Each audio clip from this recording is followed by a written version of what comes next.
Lee Strobel. So I'm gonna switch that and then talk a little bit about like when I left and how that all goes into my leaving the church. So I gotta zoom. Ta-da! New layout. Alright. So for the reaction video today, I wanted to look at this video. It's Lee Strobel, and he's talking about just like proofs of the resurrection. And Lee Strobel was like a huge influence on me when I was a Christian, because when I actually started questioning my Christianity, like his books were the ones I first went to. And like Case for Faith and then the Case for Christ, I have them both. I've read them both. I have the Case for the Creator, but that one was like super sciencey, and like I love science, but there's a lot of things that I just don't understand because I was raised in the church and I wasn't taught a lot of those things. So Case for Creator was a little bit more difficult to read through, but yeah, the Case for Christ and the Case for Faith I did read both of those when I was starting to question things, and I was a very arrogant Christian, because when I started questioning things, I read those and I was writing down notes and I was just like, oh, I got this in the bag, like I have all these evidence to prove my faith, and there's no reason for me to look at other stuff because this is enough evidence for me. But once I was challenged to look at other evidence, it became clear that a lot of the stuff in those books were not evidence per se, but just, a lot of it was hearsay and a lot of it was taking it on faith. I had to take it on faith that God had put this man on earth and had resurrected him, and that he was truly God and he was gonna save people. So yeah, so I wanted to kind of do like a reaction video to this sermon. I haven't seen the sermon, but it says it's about the resurrection and like proofs for it, and I just wanted to go over it and see, like, I don't know, look at Lee Strobel again, because I haven't looked at him in since I was coming out of the church, and that was almost 5 years ago. Well, it was 4 years ago. But yeah, so I'm gonna play this video and I'll just stop it when I want to and talk about it. If you guys see anything in the video you want to talk about, you're totally free to do that. I want this to be interactive, and I want to I don't know, just bounce more ideas off of people and just see how different people think and how these things affected you, whether you came out of the church or you're still in the church, and how you might see these things differently than I see them. And I think that's just having different perspectives, I think, is a good thing to have whether you're in the church or outside the church. Just having a different perspective can change your mind on a lot of things, even if you want to keep your faith. Like, just knowing what the other side knows, I think, is important. So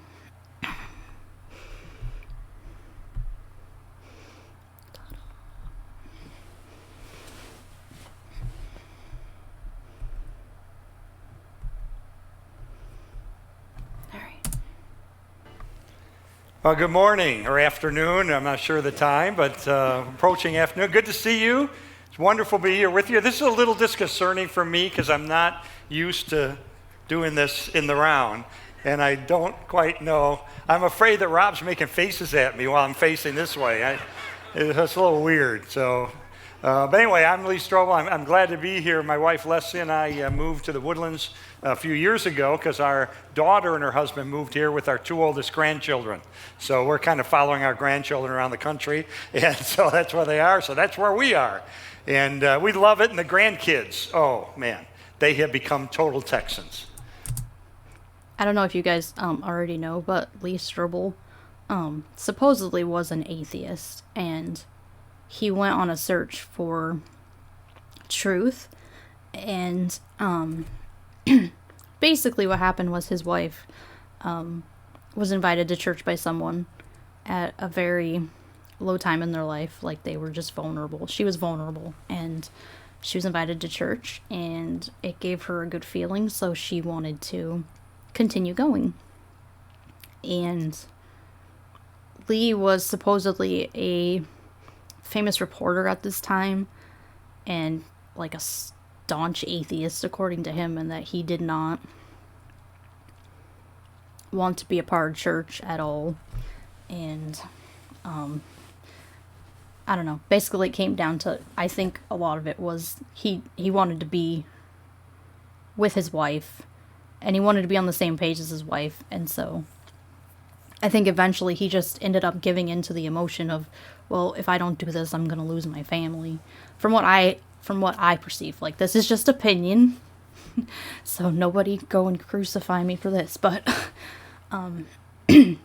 yeah, if you watch the actual movie, like, they changed some of the stuff that actually happened, but a lot of like what he researches and stuff, like, very much is on the bias of the Christian side, and how Christianity is true, because most of the people that he actually went and talked to, like in the Case for Christ book, were either like Christian, or they had a bias towards the Christian narrative, as opposed to going to like actual like biologists, or people in those fields that he needed to actually go see.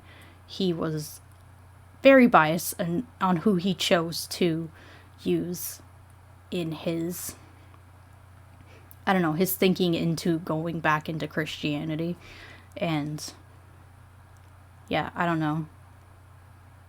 That's kind of just giving a little backstory on his life. And if you haven't seen The Case for Christ or read his book, I think it basically came down to emotion and him wanting to please his wife and wanting to keep their family together.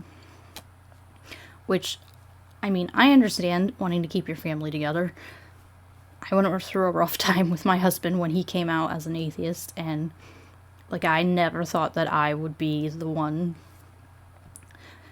to change, because I thought I was going to change him back. And once I realized that that wasn't going to happen, and that a lot of the things I had been taught were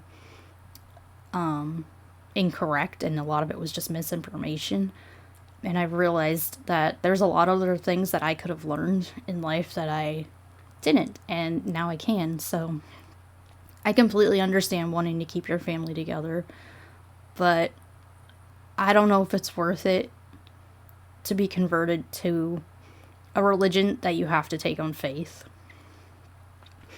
Because he basically has to take everything on faith. Like, he just had to finally just give in and take it on faith.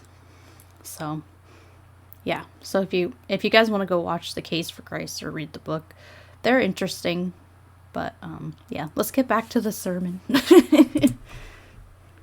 I mean, Abigail and Penelope, they are totally into it. They got the cowboy hats. They got the cowboy boots. They're taking horseback riding lessons. They're jumping horses over fences. I mean, they're totally into Texas. And the reason I know they're complete Texas converts is one night at dinner, Abigail said, could I pray for dinner? We said, sure. So this is what she prayed. God is good. God is great. Thank you for the Lone Star State. That's a Texas. So we got a Texas transplant. So when I moved to Texas, because I'm from Chicago, right? So I bought a book on Amazon called How to Talk Texan. Because I had to learn, right? And I learned a lot about talking Texan. I learned, for instance, the difference between y'all and all y'all. That all y'all's plural. It makes sense when you think about it. I never thought about it. It makes sense. But here's the thing I learned about talking Texan that I love the most.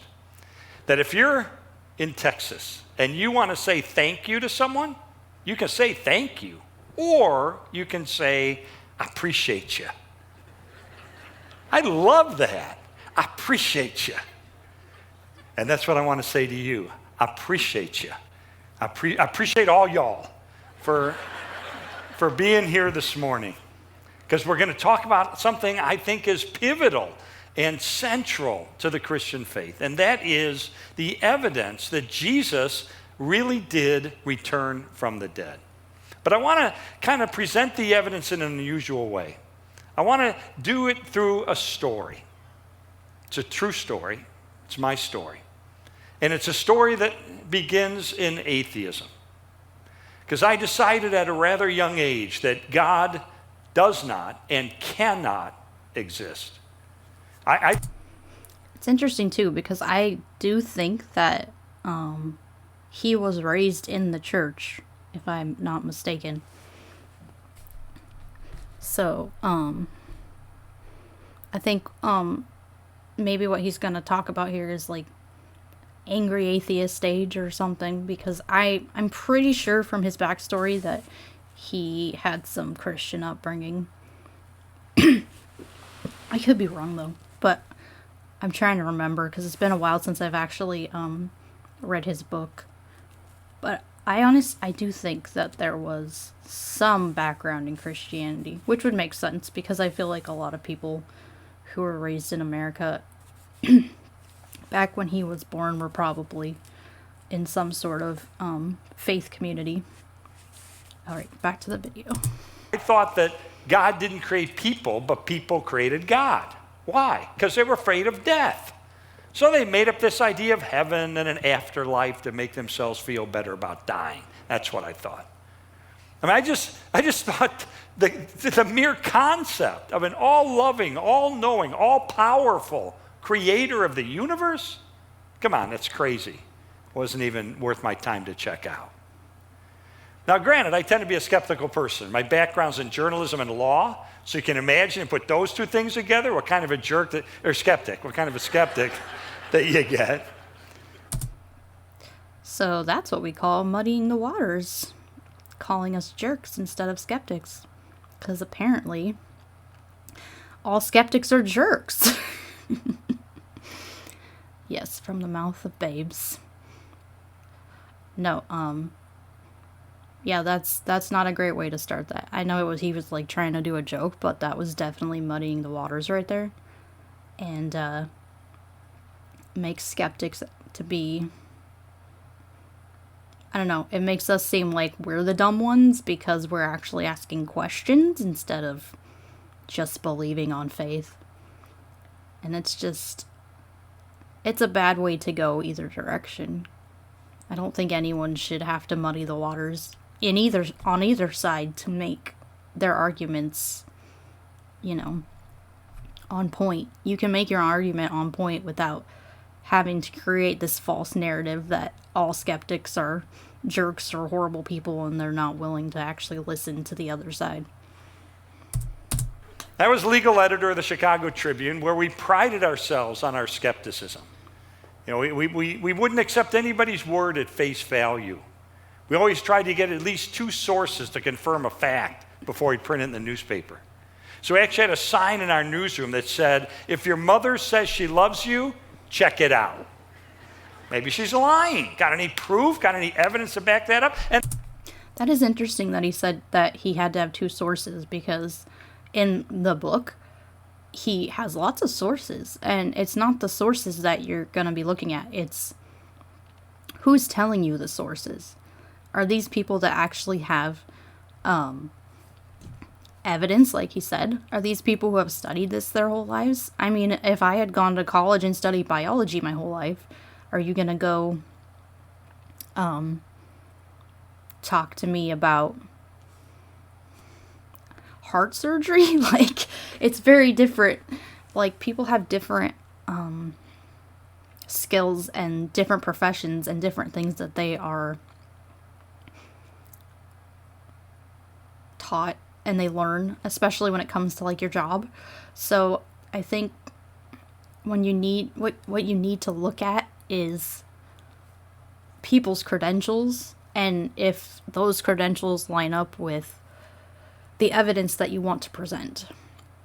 And I think that's a big part of the issue with his book, is because the people that he goes to, they all have a bias towards Christianity, and he doesn't go to say like, oh, 3 different biologists, a secular biologist, a Jewish biologist, and a Christian biologist. I mean, you can get 3 different answers from those people from their biases, but at the end of the day, what do they say that is true, factually true, that all 3 of them say that you can back up with evidence? Even if their bias is towards their religion or their non-religion, if there's evidence to back up what they are saying. So if they all say like, oh yeah, all these rocks were made in this distinct way. Well, we know they're made in this distinct way, but we don't know, their bias might be, well, God made it that way, or God used natural elements to make it that way. Well, an atheist will say, well, nature used natural elements to make it that way. Like, everyone's bias leans towards something that they already believe. So that's an interesting point when it comes to what he's talking about and how he was looking for evidence, because if you read the book, the evidence that he's looking for points towards Christianity. It's not evidence that points towards, facts, just facts. It's facts that make Christianity true. And that was the difference between, how secular people look at evidence and how Christians look at evidence. Okay, back on. back. And that's okay to have journalists who are skeptical. Don't you wish sometimes they were more skeptical than they are? But here's the problem. My skepticism bubbled over into cynicism, and it cemented me into my atheism. Now, because I had no belief in God, I really lacked a moral framework for my life. Now, I'm not saying that all atheists think this way. I'm just telling you the way I thought about things. I tend to be logical. I tend to be rational. So I thought, okay, if there is no God, if there is no heaven, if there is no hell, if there is no judgment, if there is no ultimate accountability, then the most logical way for me to live my life would be as a hedonist, someone who This is one thing that I struggle with too, is that a lot of Christians believe that if we don't have God, then we have no morals, because there has to be a foundation for those morals. But Christians don't seem to realize that we live in a society, and in a society, morals are what keep us as a society functioning. And without morals in our society, then everything would fall apart. Like, people aren't gonna just keep they're not gonna just do whatever they want. Society doesn't work that way. Society is about the well-being of everyone around you. And Christians make it seem like the only way that you can have that morality in society is if you have a foundation, and that foundation has to be God. But from a secular point of view, you don't need my train of thought just went off. I had this. From a secular point of view, we don't need like a foundation, because the way that we see our society and the way that we see other people, and see that if we want our species to exist, we have to, be kind to other people, and understand that society has rules to keep us from doing horrible things to one another. And, laws don't always keep people in line anyway. I mean, we've seen that. That's why we have jails. That's why we have mental institutions.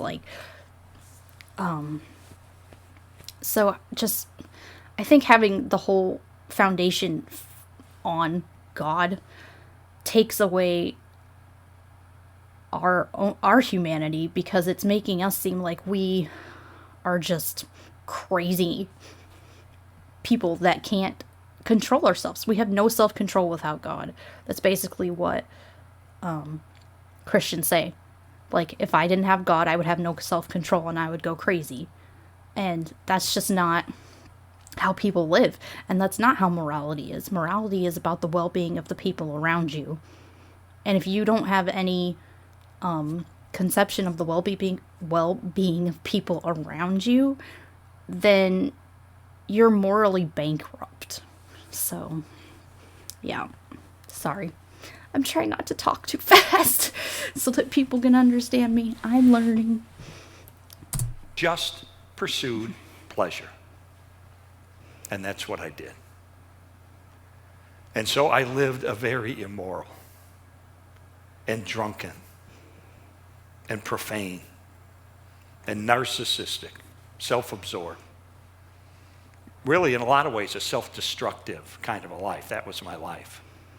What people saw was me winning awards for investigative reporting. What they didn't see was the other side, which was me literally drunk in the snow in an alley on Saturday night. See, this is where he brings in the morality and how he was an immoral person because he didn't have God. When in fact, it could have been just the fact that, he was having a hard time in his life at that point, and he had addictions. Like, we know that people have addictions, and that's not something that you can control without help. Like, there are things that you need to do to get away from those addictions, and you can't do it by yourself. And I think a lot of people think that if they just rely on an invisible being or something, that it's all going to fix their problems, but that's not always true either. Like, we have medicine and doctors and psychologists and all kinds of things because people's brains can get messed up from just addictions alone, and we need to be more considerate for those people and help them see that, like, when they're in those vulnerable states, that it's not always about focusing on a higher being or whatever, that they actually need to get help. And I think, sadly, a lot of religions provide that because they'll provide like free counseling and things for that kind of thing. And I think we need more, especially where I live in America, we need more mental health things for people because it's just, we don't have the resources that we need when people have problems like that to reach out. And I think we're slowly getting better and starting to realize that that is important, but blaming that on morality or blaming it on not having God is just, I don't know. I feel like it's kind of a cop-out so that you don't have to take responsibility for, some of the things that you're doing. And also some of the things you're doing, you can't help you're doing because you're addicted. Like, that's not something that you can do on your own. You cannot get out of addiction on your own. Like, that is something that you have to work with other people in order to do that. So I had so much rage inside me, so much anger. And if you asked me back then, what's the deal? Why the anger? I couldn't have told you, but looking back, I can see what it was. I was always after that perfect high. I was always after that ultimate experience of pleasure. But guess what? Everything let me down. Nothing lived up to the hype. So I had a lot of rage. I remember once my wife and I got in an argument, and I had so much rage, it just blew up. And I remember I reared back, and I kicked a hole right through our living room wall. And my wife's crying, and our daughter's crying. It was like, hey, that was just another night in the Strobel house. In fact, I'm going to tell you the ugliest thing about me, which is when my little daughter, Allison, was just a toddler. If she was alone in the living room, playing with some blocks, toys, or whatever, and she would hear me come home from work through the front door, her natural reaction was just to gather her toys and go in her room and shut the door. that is a very unhealthy thing for a child. And yeah, that's horrible. And it's sad because, like, I'm happy that he got help and that his family got to stay together and not have to deal with a lot of this later in life. But from my point of view, the way they did it is not healthy, because now those people are being, like his daughter and stuff, are being raised in a toxic religion that's going to make her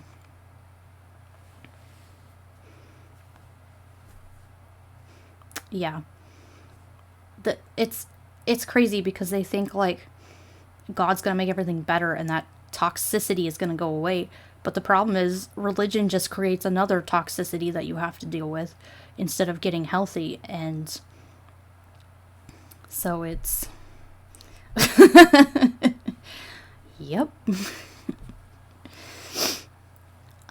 Yeah, I just, being outside of it now and seeing it, it changes the way that you see things, your perspective. Yeah, and what's to say that if he lost his faith in God or something bad happened and he blamed God, what's to say that he wasn't going to fall back into that? Like, if he didn't actually go and get help for those mental problems or those addictions, like he just believed that God healed him from him, then he might not be healed like he thinks. Like, these are things that can come up later in your life and destroy your life in a way that you would never even think about, because you're so wrapped up in something else that you think has changed your life. Like, I mean, things happen, and I mean, you do have to wonder, what would it take for that to happen to him? Like, what thing would make him break to the point where he would walk away and say, no, like, I'm gonna go back to my horrible addictions and stuff because this bad thing happened in my life. Which I feel like that's kind of what Christians think about atheists. Is like, oh, well, this bad thing happened and I hate God, or, I walked away, like you said, because you want to sin, and it's not healthy. And I mean, that's a big reason I think a lot of people are leaving the church too, even the ones that still continue to be Christians or progressive Christians. Like, I know Christians that just don't go to church because it's so toxic. It's a toxic environment where they make it all about God, and they don't actually give people the help they need. And a lot of people in the church deal with a lot of mental issues and a lot of health issues that are not being taken care of because of this whole idea that you just have to trust God.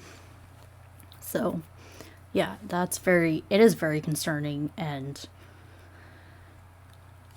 that makes me wonder how many other Christians feel that way and like what it would take to make them break.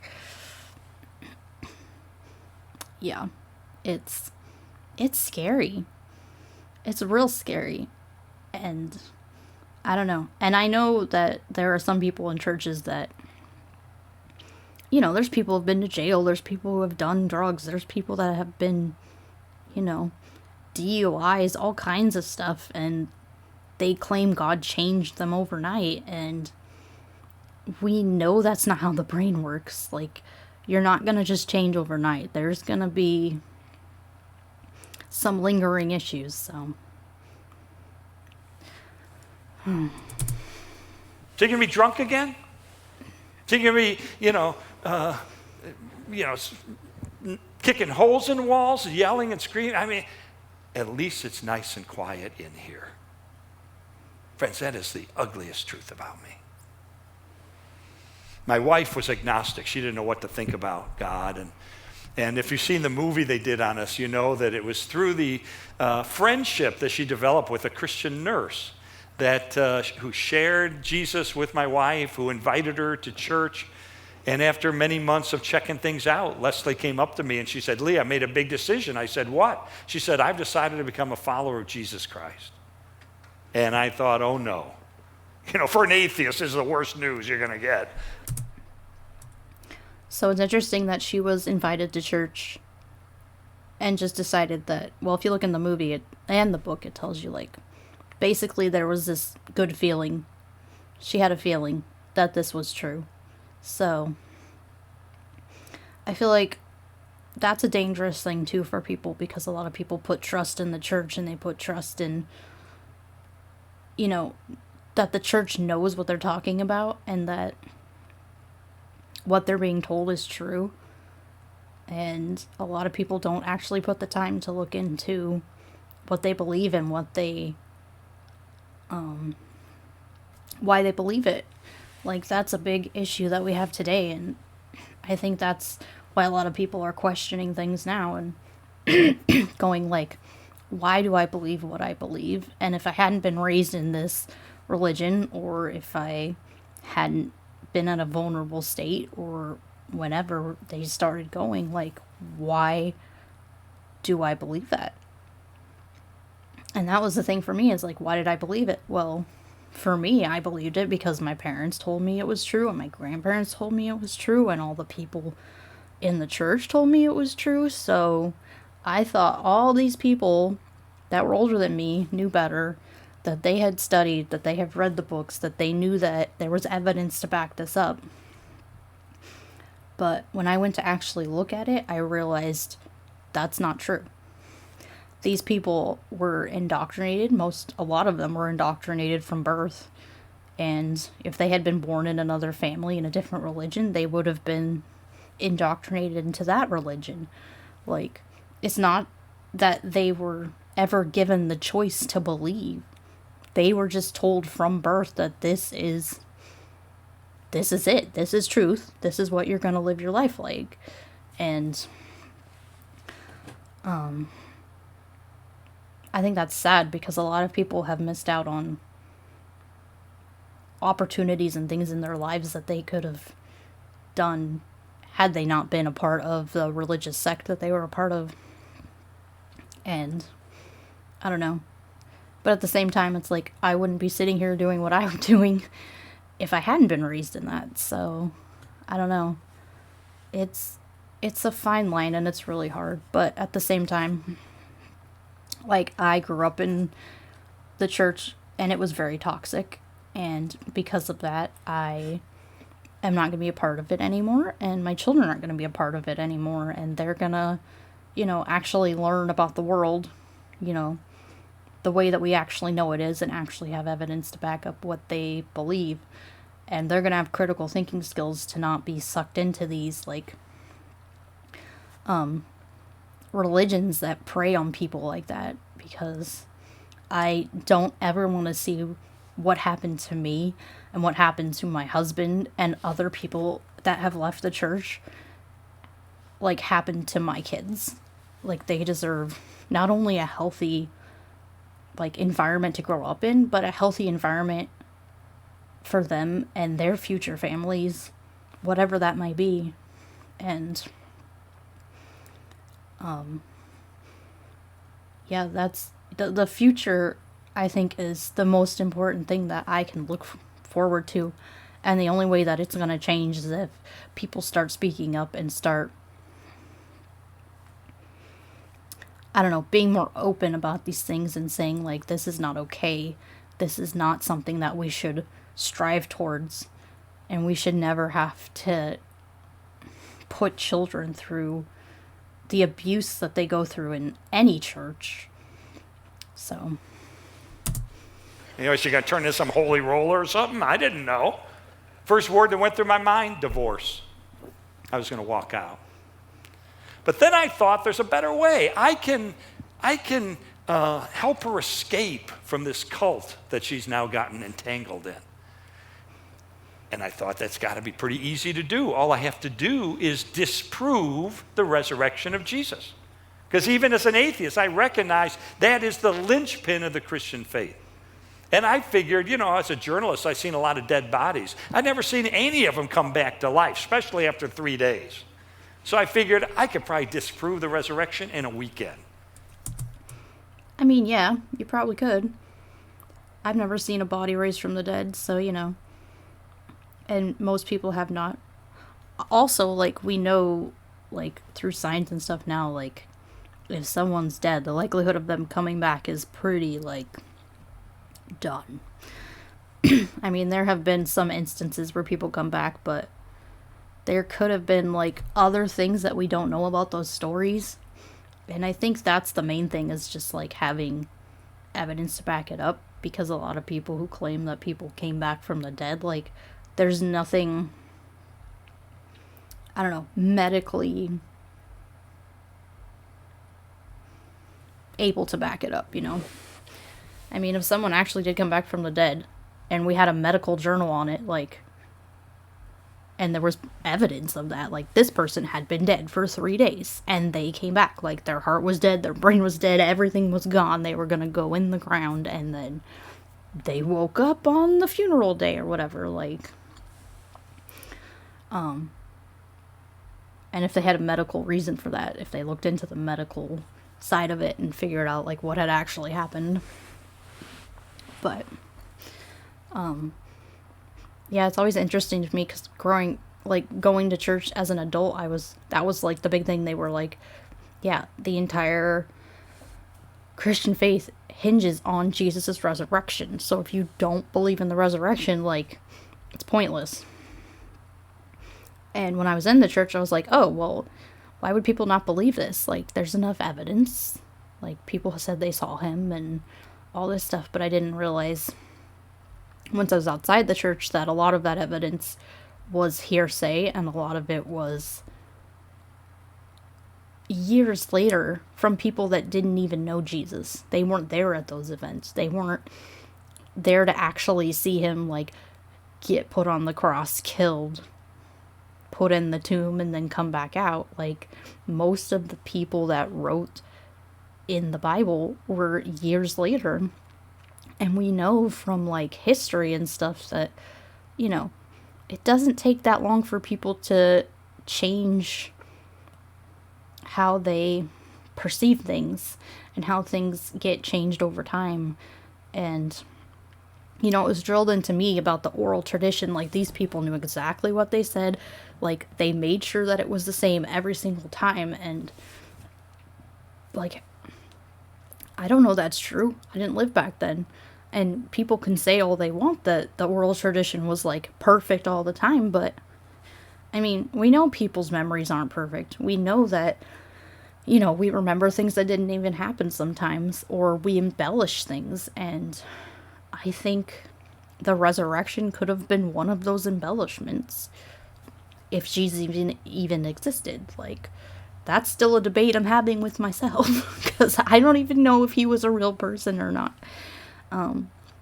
Just from, you know, the things that I've read and seen different perspectives, like, my mind has definitely changed on that whole idea. Like, I don't even know if he was real or if he was made up character anymore. And I think that's a debate that I'm going to have with myself for a long time. But, yeah, at the end of the day, though, I feel like whether he existed or not, it doesn't really matter, because even if he did exist, we know that a lot of the things that he supposedly did, like, that's not the world we live in. We don't live in a world of miracles. We don't live in a world full of talking animals and prophecy and all of that. Like, these, a lot of these things were just myths that people made up. And, I mean, I'm totally fine with, like, reading myths and understanding different stories that way. But when you create a myth that is supposed to be true, and it really hurts other people's lives in the process, like, I'm not okay with that at all. And that's, like, and honestly, like, if Jesus did exist, I think that what Christians believe is not true, because according to the Bible, he was supposed to come back before his disciples even died, and before they got through Jerusalem. Like, he said you wouldn't even get through Jerusalem before, like, teaching in Jerusalem before I'd come back. So,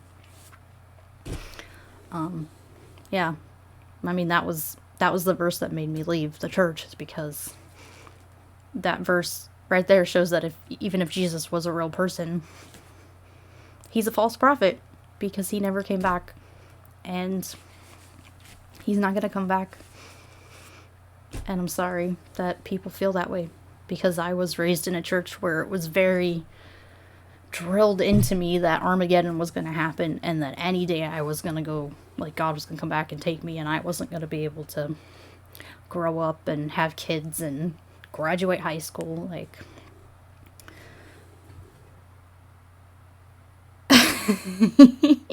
Pop-tarting. Oh my god. I don't even know. That'd be freaky. I don't know. Or I'd think it was a friggin' joke. That'd be a horrible joke, though. Pretend you're dead and then come back to life. Like, what are you doing? Yeah, I don't know. No, thank you. I've only been to one open casket funeral. So... no thanks. I don't want to see any dead bodies coming out. Okay, let's get back to the video. Maybe a 3-day weekend, but a weekend, a short, it's not going to take that long. And so I decided to take my journalism training and legal training and systematically investigate the evidence for the resurrection of Jesus with the hope I could disprove it and rescue my wife from this cult. But even I, as I said, as an atheist, I recognized the centrality of the resurrection to the Christian faith. The Christian faith without the resurrection is not a novel without its conclusion. It's not a book at all. Why? Because Jesus, in a variety of different ways, made messianic and divine and transcendent claims about himself. He claimed to be the Son of God. At one point, he got up before a group and he said, I and the Father are one. And the word in Greek there for one is not masculine, it's neuter, which means Jesus was not saying, I and the Father are the same person. He was saying, I and the Father are the same thing. We're one in nature. We're one in essence. I feel like that's not true, because I've heard other people say that, like, the whole one thing was they were more on the same mindset. Because Jesus believed in the old covenant. He believed that you had to follow the laws perfectly to be a good Jew. You had to follow all the Jewish laws. So I think I don't know for sure, but from what I've heard from other people, they were talking about how it's not about Jesus and God being the same being. It's about Jesus having the same mindset that God had about following the laws of the Old Testament. Which that would completely change everything, because, I mean, Jesus said you had to follow the law. Like, the law will not, not one tittle of the law or dot will be erased until I come back. So, like, Jesus flat out said that if you don't follow the law, like, then you can't be his disciple. It wasn't until later when Paul came in and changed all that, because he had a vision of Jesus, and Jesus said, oh no, Gentiles can be a part of it too. They just don't have to follow the law. So, which is interesting. Because, like, yeah, the Christians today follow Paul, they don't follow Jesus. Yeah, it's an interesting thing to look at. That's one thing that I didn't know until after I had left the church, is that the church today is the church of Paul, not the church of Jesus. Because if people had followed Jesus and, like, what Peter and the other disciples were teaching, they were teaching about, following the law to a T. Which would, I mean, if it was all true, there'd be a lot of Christians standing at those judgment seats in shock, because a lot of them just thought they had to say a prayer, and then God goes through all 600 laws and realizes, like, oh, nope.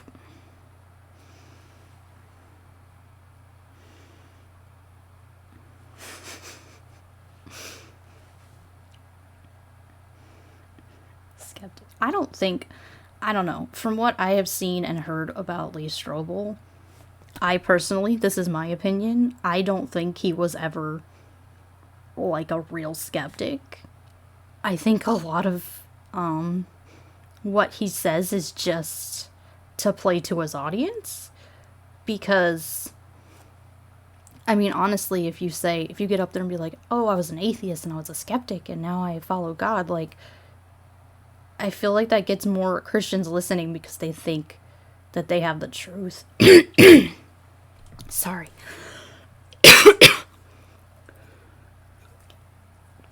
I think it makes them think that they have the truth because this man who claims that he was a skeptic and claims that he was an atheist and he truly didn't believe in God and actually looked into things, and he did look into things and became a Christian, it gives them more of a hope that what they believe is true and that they can save anybody from,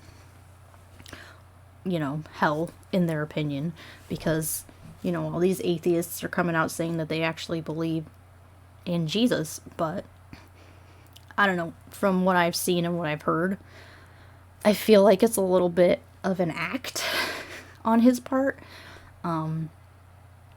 because he either wasn't like a full-on skeptic or, yeah, I feel like that's almost like a rite of passage for apologists, is just saying I used to be an atheist.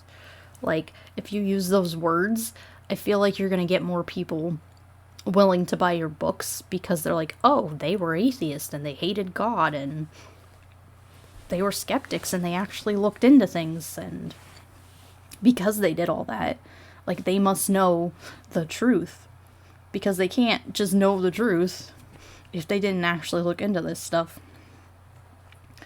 But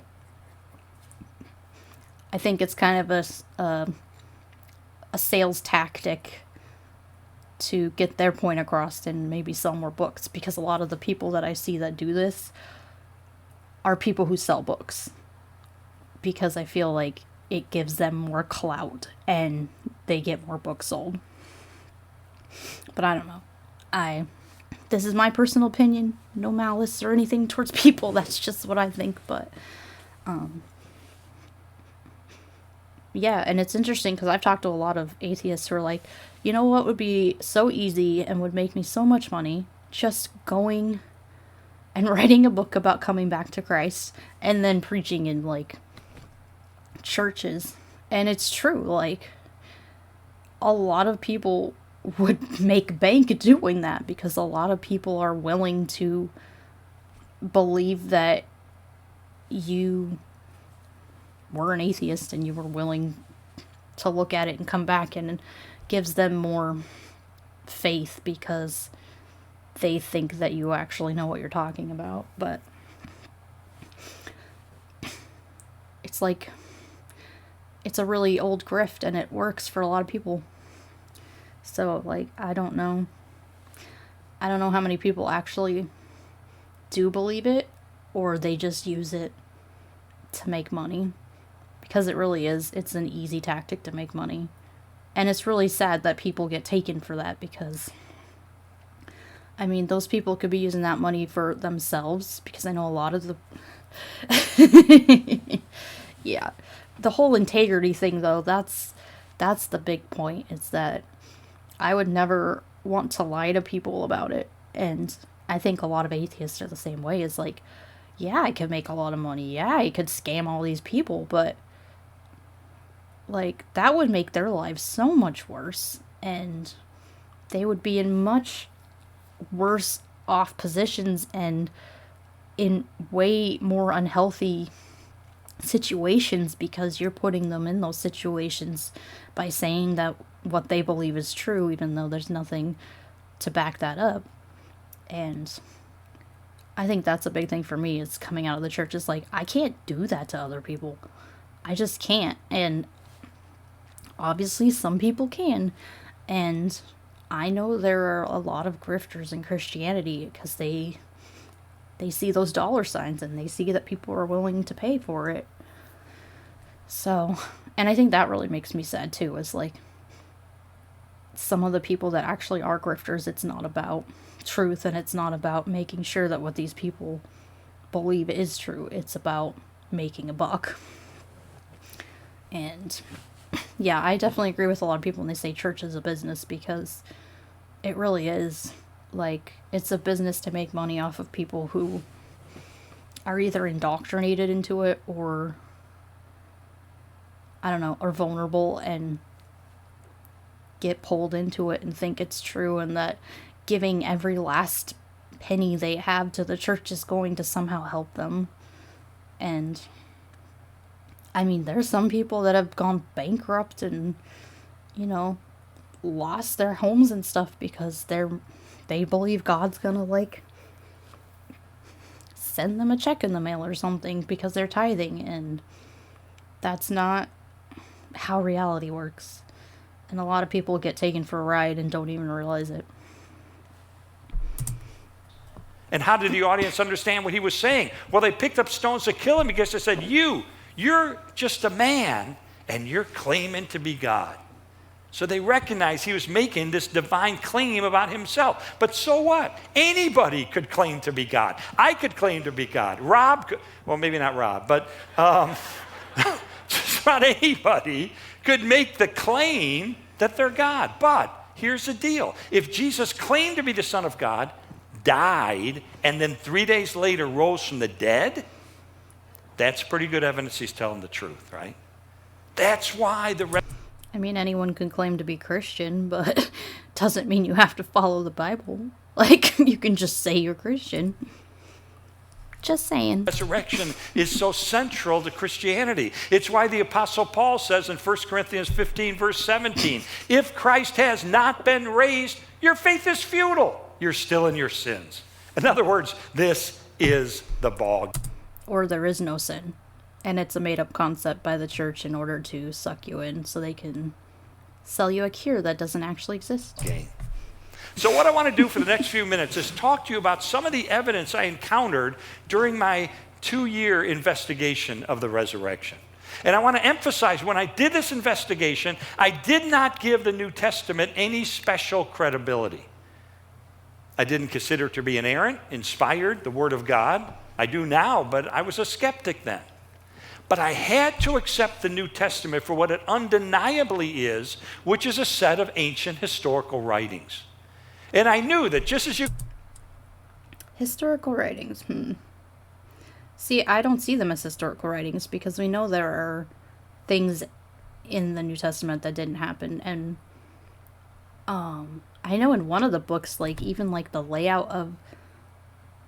Oh, I have to look that up. A layout of one of the cities they were talking about, like, didn't even match up with what the actual city said it, like, lined up with in those days. Like, so the person who wrote that part of the Bible didn't even know. They didn't even know, like, the geography of the place they were writing about. So they were, like, making things up. So, like, we know that it's not historical. Yeah, I know somebody's geography was super off. And they're just like, well, this can't be true because the geography of the place that they're claiming is on this map doesn't match at all. Yeah, and we know there's, I mean, other parts of the Bible, like where it says, Jesus' birth is another one where they're talking about how, you know, he was born, one said he was born in, like, a house, and then he went to the temple and got, like, circumcised and named and stuff. And then another one said he was born, I don't know if the second one said he was born in a house, but the other one said he was born, and then God came and told him that, or told Joseph that the king was going to come kill all the babies, so they had to flee to Egypt. And the other one said they went home after 8 days. So, like, which one was it? Did they go home, or did they go to Egypt? Like, and then he didn't come back for, like, 2 years or something. So, I mean, even those stories, like, those two stories don't even line up. Like, he can't be in Jerusalem and his home at the same time that he's supposed to be in Egypt. Like, that just doesn't work.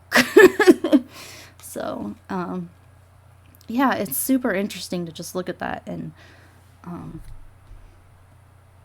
say that that's history, because it's like, how can you have history that has two different stories that cannot happen at the same time. Like, it doesn't work.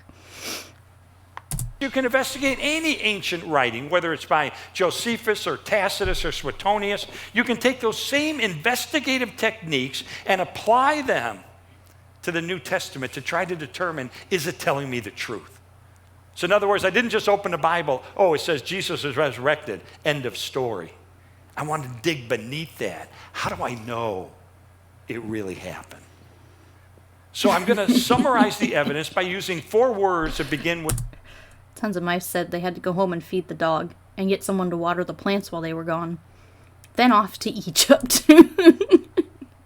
For 2 years, though, those plants and that dog ain't gonna live for long, dude. Unless they hired someone for 2 years. With the letter E. That way it's easy to remember. Easter begins with E, and that's coming up pretty soon. So here are 4 words that begin with the letter E that help us remember what is...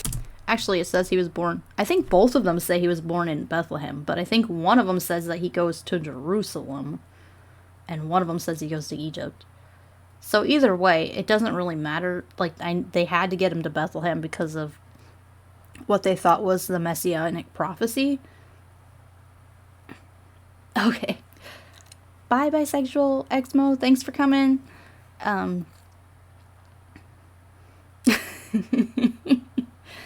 Yeah, so, even though they both say he was born in Bethlehem, like, the whole idea that he was in Jerusalem, one of them, and he was in Egypt in the other, doesn't make any sense, so... Yeah, it's interesting when you actually line up, like, some of the stories, because the same thing, like, one of my favorite authors, Dan Barker, in Godless, he talks about how you need to do the resurrection story, like, he calls it the Easter challenge, and you have to take all 4 parts of the story and write them all down, and then somehow make them all work together. And some of the things that are in those stories, like, they can't make them work together. Like one says there's like a boy, and then one says there's 2 angels, and one says there's 1 angel. And then there's different people that arrive at the tomb for different reasons, and like it doesn't work if you actually look at all 4 of the stories. Like, only one of them can be true. And it's an interesting take to look at, because it's like, if only one of these can be true, like, I think that alone proves that the Bible is not history, that a lot of it is just story that people were writing. And, you know, I have no problem with people writing stories, that's fine. But my issue is when people are writing stories and they decide that those stories are true, because that's not how reality works.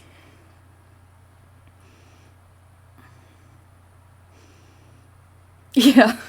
No, they tried their hardest to get him to Bethlehem, no matter what it was. Exactly. Yeah, it's really strange. And it's always interesting because, like, when you think about the, like, in the Christmas time when I was in church, like, they always read the Luke one. Like, we never read the Matthew one. But if they had sat up there and read both of those stories, like, it would have been blatantly obvious that something was wrong, because they don't match at all. And I think that's a big point when it comes to Christianity too, is that a lot of people, like, what they think the Bible says as opposed to what it actually says, because a lot of them don't actually read it. Discord. No, I don't have a Discord. I haven't really got into that yet. I just started Twitch, like, this week, so I do have a YouTube channel that talks about, like, me leaving the church, and I do animations for that. And then this week I just started doing Twitch to do, like, live stream stuff. But I don't have a Discord. I'm, like, still I'm still learning everything, so, but, yeah, if you want to check out my YouTube, it's Overprotected Atheist. And then I also have I have just, like, a website too. It's overprotectedatheist.com. where I post a lot of my videos and stuff too. So, yeah. Trying to think. I'm on Twitter too at OP_atheist too if you're on Twitter. But now I lost my train of thought. That's okay. We'll just get back to the video. But yeah, the Bible is, I feel like the Bible is much more interesting when you're not in the church, because you can see a lot more things that you didn't see before. It's the evidence that Jesus really did return from the dead. The first E stands for the word execution. You have to have a death first, right? Before you can have a resurrection. And what I learned very quickly in my investigation, there is no dispute among scholars in the field. And I'm not just talking about evangelical Christian scholars. I'm talking about the wide range of scholarship around the planet. There is virtually no dissent among scholars from the conclusion that Jesus was crucified and died under Pontius Pilate. Why? Because when we study ancient history, we're lucky if we get one or maybe two sources to confirm a fact. And yet, for the death of Jesus Christ, we know. That's what I was thinking too, tons of mice. I'm like, I'm sure there's scholars out there that have definitely said that they don't have proof of that. Like, I don't know. It seems like that. I'm trying to remember everything I've read. I've read so many books on these things. It's all just floating around up here, but, yeah, I mean, I even think about, like, I'm not a huge Richard Carrier fan, but even he, like, he's the one who believes that Jesus wasn't even, like, a person. Like, this all happened in space, and it was, like, a celestial thing.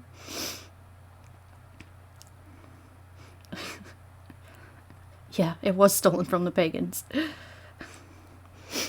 I'm gonna guess that the source that he has is Josephus, because they always go back to Josephus, and one, Josephus claiming that he was a person, Jesus was a person, and that he had a brother named James.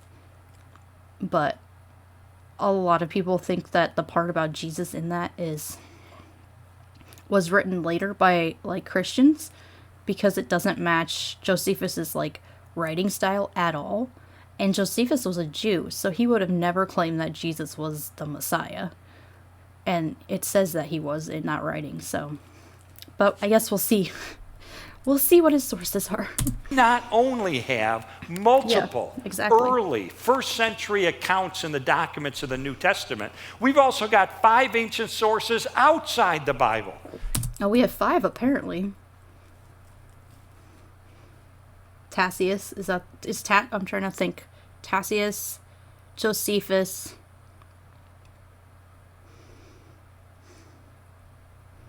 I can only think of 2 right now that Christians claim. Guess confirming and corroborating his death. We have Josephus, a first century Jewish historian who worked for the Romans. Tacitus, another early historian. Bar Serapion, Lucian. Even the Jewish Talmud admits that Jesus was put to death.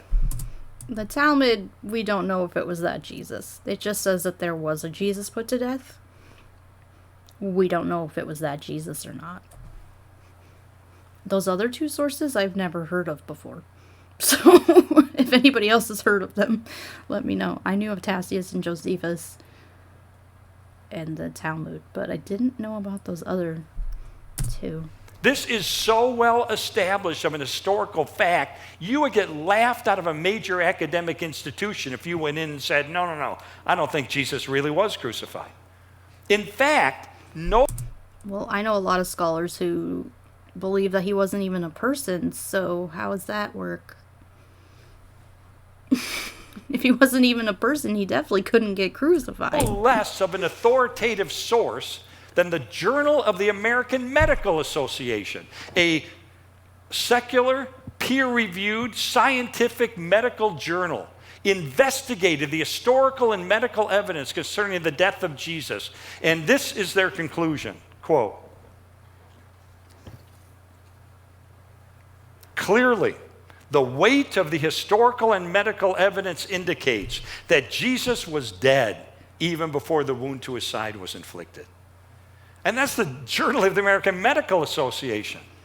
Or you can go to an atheist New Testament scholar. Caliber the Witch says, if you go into a major institution and spout this, you'll be laughed out of the room. Only if it's a secular one. Here comes Bart. Yeah, where's Ehrman? Can you talk to Ehrman there? Because maybe then he can tell you. I love Bart Ehrman. Like Gerd Ludemann, formerly of Vanderbilt University, and he'll tell you this, quote, Jesus' death as a consequence of crucifixion is indisputable. Indisputable. Now, I don't know how much you studied ancient history, but there are very few facts of ancient history that a skeptical, critical, atheist historian like a Gerd Ludemann will say is indisputable. One of them is the death of Jesus on the cross. The first E is for execution. Jesus was dead. Also interesting. The second E, I think, is the most interesting. Stands for the word. Interesting fact. Crucifixion was something that the Romans did, not the Jews. So if Jesus had been actually like Kryptonite killed Superman. If Jesus had actually been like charged with blasphemy, like it says in the Bible, then they would have stoned him, not crucified him. So the Romans crucifying him actually shows that like he was doing something else that was not good. And honestly, from what I've seen, if Jesus was a real person, I think the reason that he could have been crucified is going in the temple and starting a riot, because that would have been a huge thing you cannot do in the Roman world. And that could have been one of the reasons that he was actually crucified. Another reason is he could have just been someone who was trying to be the Jewish Messiah, because the Jewish Messiah was supposed to like overthrow Rome according to what the Jews believed at the time. So, I mean, he had gotten the 12 disciples because they were going to be the 12 heads of the new tribes of Israel, and like he was making it seem like he was going to set up some sort of kingdom on earth and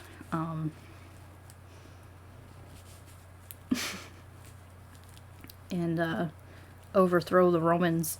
And if any of the Roman officials had got word of that or anything, they would have killed him.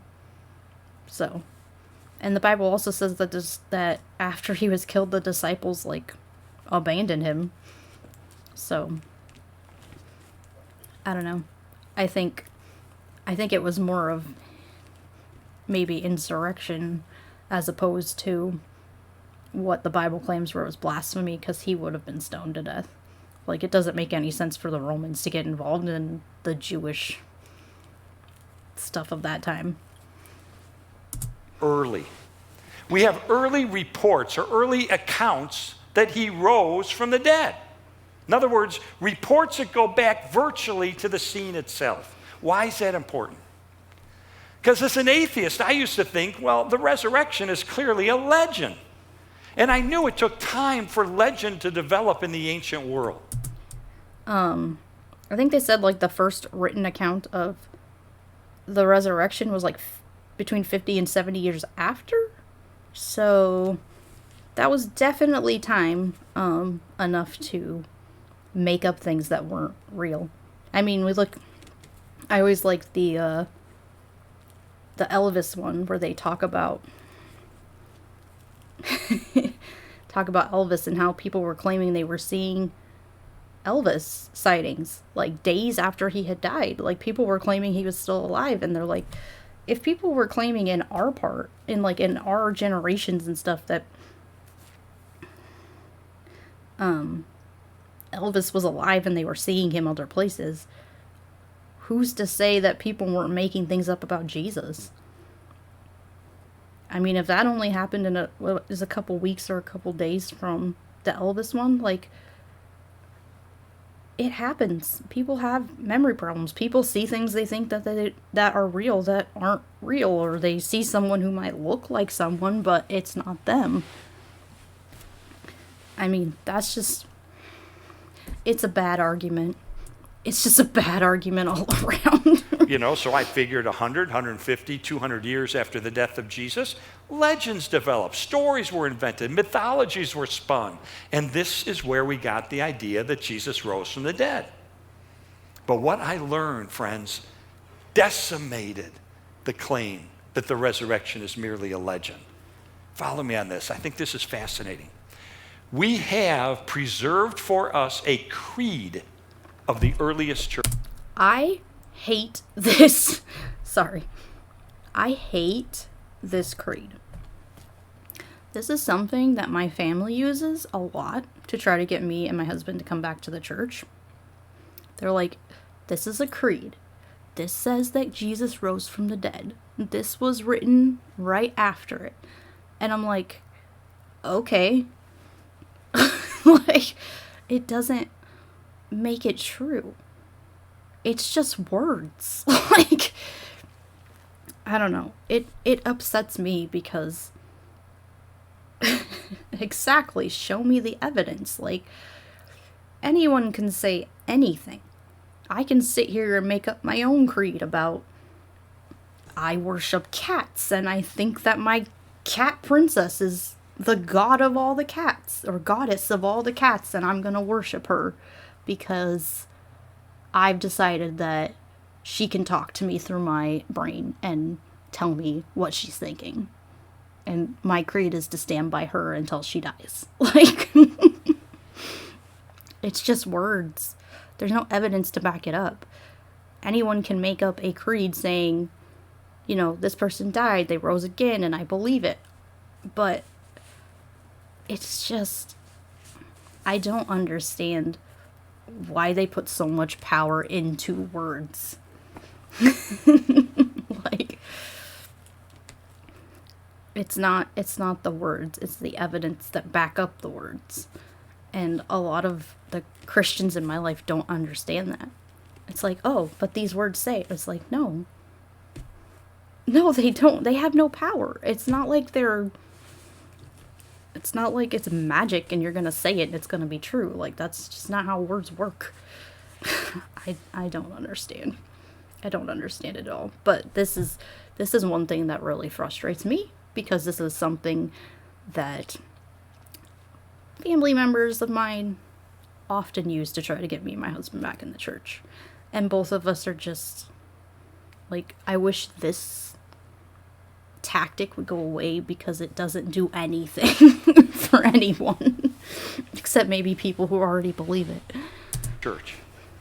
A statement of conviction based on eyewitness accounts around which the earliest Christians, right in the first century. I don't know exactly what creed it is, but it's like the one that Paul talks about, where he talks about Jesus was killed, buried, raised from the dead, seen by 500 or whatever. I don't remember what that's called. I should know these things. Like, I was studying to be a youth minister. I learned all these things in my church history, but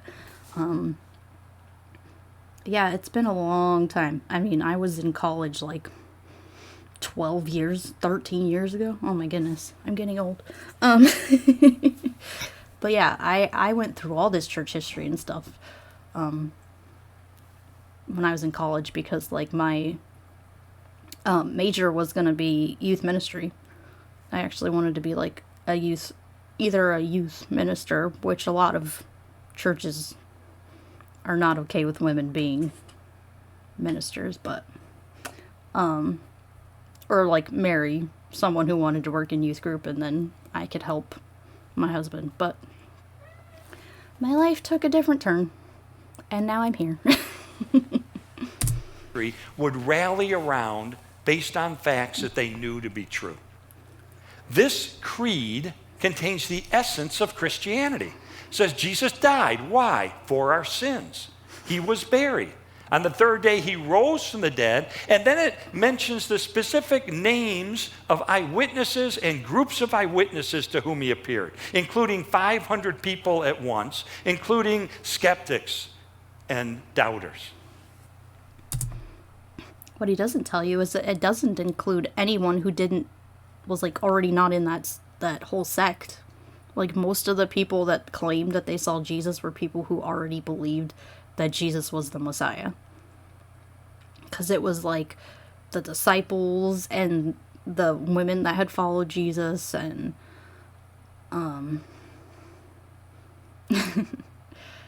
yeah, the people that were already in there. And the 500, like, there's no evidence for the 500. It just says 500 people. Someone could have just made that number up. Like, we don't have any evidence to back up the 500 people at all. I mean, if they really wanted people to believe that, then they should have given names that people could have actually gone to and been like, oh, were you there when you saw this? Or is someone lying to me, you know? And I think a big thing is, like, if Jesus was God, why did he not appear to, like, his enemies and stuff? Like, go to the Jewish leader and, like, stand in front of him and be like, you tried to kill me, but I'm alive. Like, I feel like if he had done that, there'd be a lot more evidence, because there would be, like, Romans and stuff and people in the secular world who would have been like, this guy died and came back to life and we don't know how this happened. Yeah, but the lack of evidence that it's outside that little circle of people really, I don't know, makes it seem like it's not. Yeah, and a lot of people I've heard talk about, like, Jesus's death and, like, the people who were around him, a lot of them say, like, the reason they were seeing him was because of grief, because grief can make us, you know, we're not in a good mental state. We can see things because we're sad, we're upset, this thing has happened that we didn't think was gonna happen, and it can cause, like, hallucinations and things, and yeah, I think it's a very high possibility that people were so shocked and so saddened by his sudden death that it messed with their minds. And that, I mean, in that time period, they didn't know about that stuff. They didn't have the science to, like, understand how the mind actually works. So it's quite possible that it was just someone with some mental issues, or even just dealing with the symptoms that come with grief. Now, what's important about this creed is how immediately it developed after the death of Jesus. Remember, we said it took time for legend to develop? Well, we can date when this creed came into existence. How? Because the Apostle Paul preserved it for us. He wrote a letter to the church in Corinth. We call it 1 Corinthians. And if you want to look up the creed yourself later, it's in 1 Corinthians 15, starting at verse 3. So he writes this letter about 22 to 25 years after the death of Jesus. And in the letter, he reports the creed, but he suggests, or he indicates, that he had already given it to them on an earlier visit. So let's date it within 20 years of the death of Jesus. Well, that's right there pretty impressive. Within 20 years, historically... I mean, 20 years, a lot of things can happen. Just saying. I mean, going back to the whole Elvis thing, I mean, people were saying they were seeing him, like, days or weeks after. Who's to say people weren't making things up, like, weeks after Jesus supposedly died? Like, we weren't there to see those things, so we have no idea who was telling these things. We don't even know, like, who started this whole thing. We don't even have anyone to go back to and be like, oh, you're the one who saw him. Well, how did you see him? Where did you see him? You know, the evidence is non-existent. It's just hearsay. and it doesn't matter if it was 20 years or 200 years. Like, we know that our minds don't work that way, that our memories can have false memories, and that we can think things happened that actually didn't happen, or we can embellish things. Like, 20 years is a long time for something.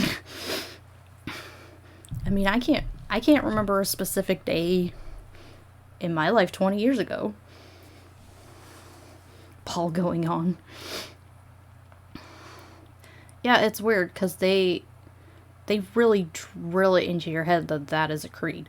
And because it's a creed, that it is so important that you know this creed, and it is so important you know that it was like right after Jesus died, because it proves that Jesus died and rose again.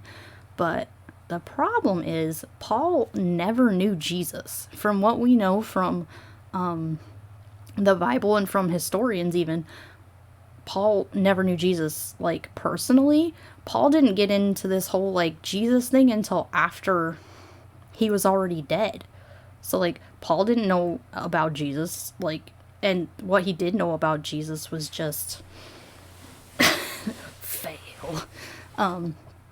What he did know about Jesus, like, he learned from the disciples, but if you go back and read it, like, if you actually read the New Testament, Peter and Paul hated each other because Paul came and completely twisted what Peter said. And Peter was like, no, this is not what Jesus taught. And Paul was like, nope, this is what Jesus said to me, because Paul had a vision of Jesus. And he believes that what Jesus told him in the vision was right and that Peter was wrong. And Peter and Paul really hated each other. Like, if you actually dig deep into, like, the history and stuff, if they were real people, they hated each other because they had very different opinions about what Jesus wanted. And Paul was, you're fine, Rufus. Paul was very like, Jesus said this to me in my vision, and so I'm going to follow them, and I don't care what Peter says. And Peter was like, well, Jesus told me that this is what we were supposed to do.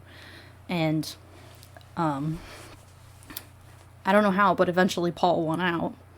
But if Peter had won out, then the church would be very different than it is today, because Peter was a Jew.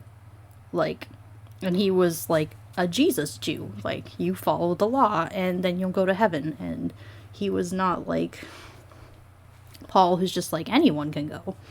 So, yeah, you have to dig deep into these things to actually see what was going on at that time.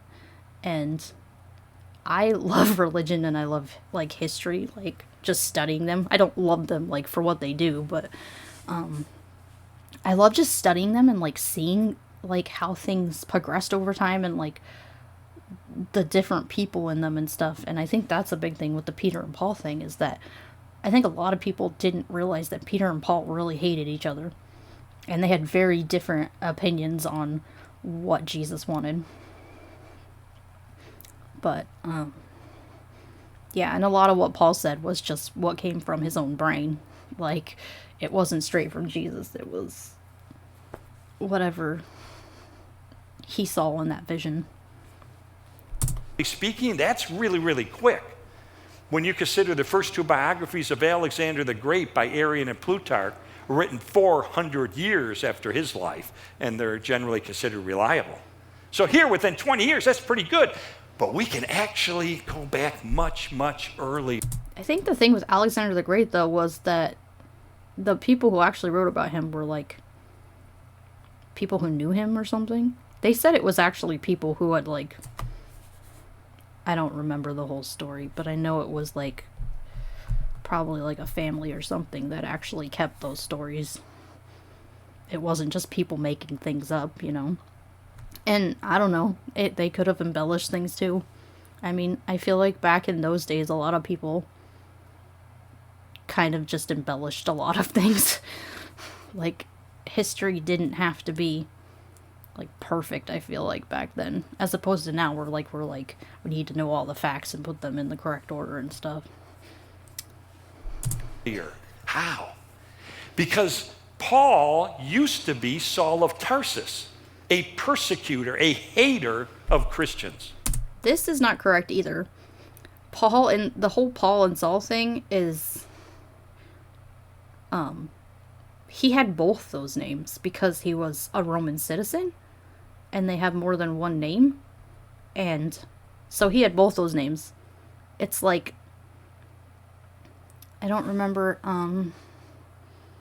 exactly, but I know they were talking about how, like, it wasn't a name change like the Bible claims that it was. It was actually, he had those names because of where he had been born and because he was a Roman citizen. And then Christians came along and turned that into something else, making him seem like he was this changed person because he had a changed name. Which is ridiculous. But that's a huge tactic that cults use too, is like, when you go into a cult, they change your name because then that takes away your identity. And it even says in the Bible, like, when people go to heaven, that God's going to give you a new name. So, like, it strips you of any actual identity that you have as a person.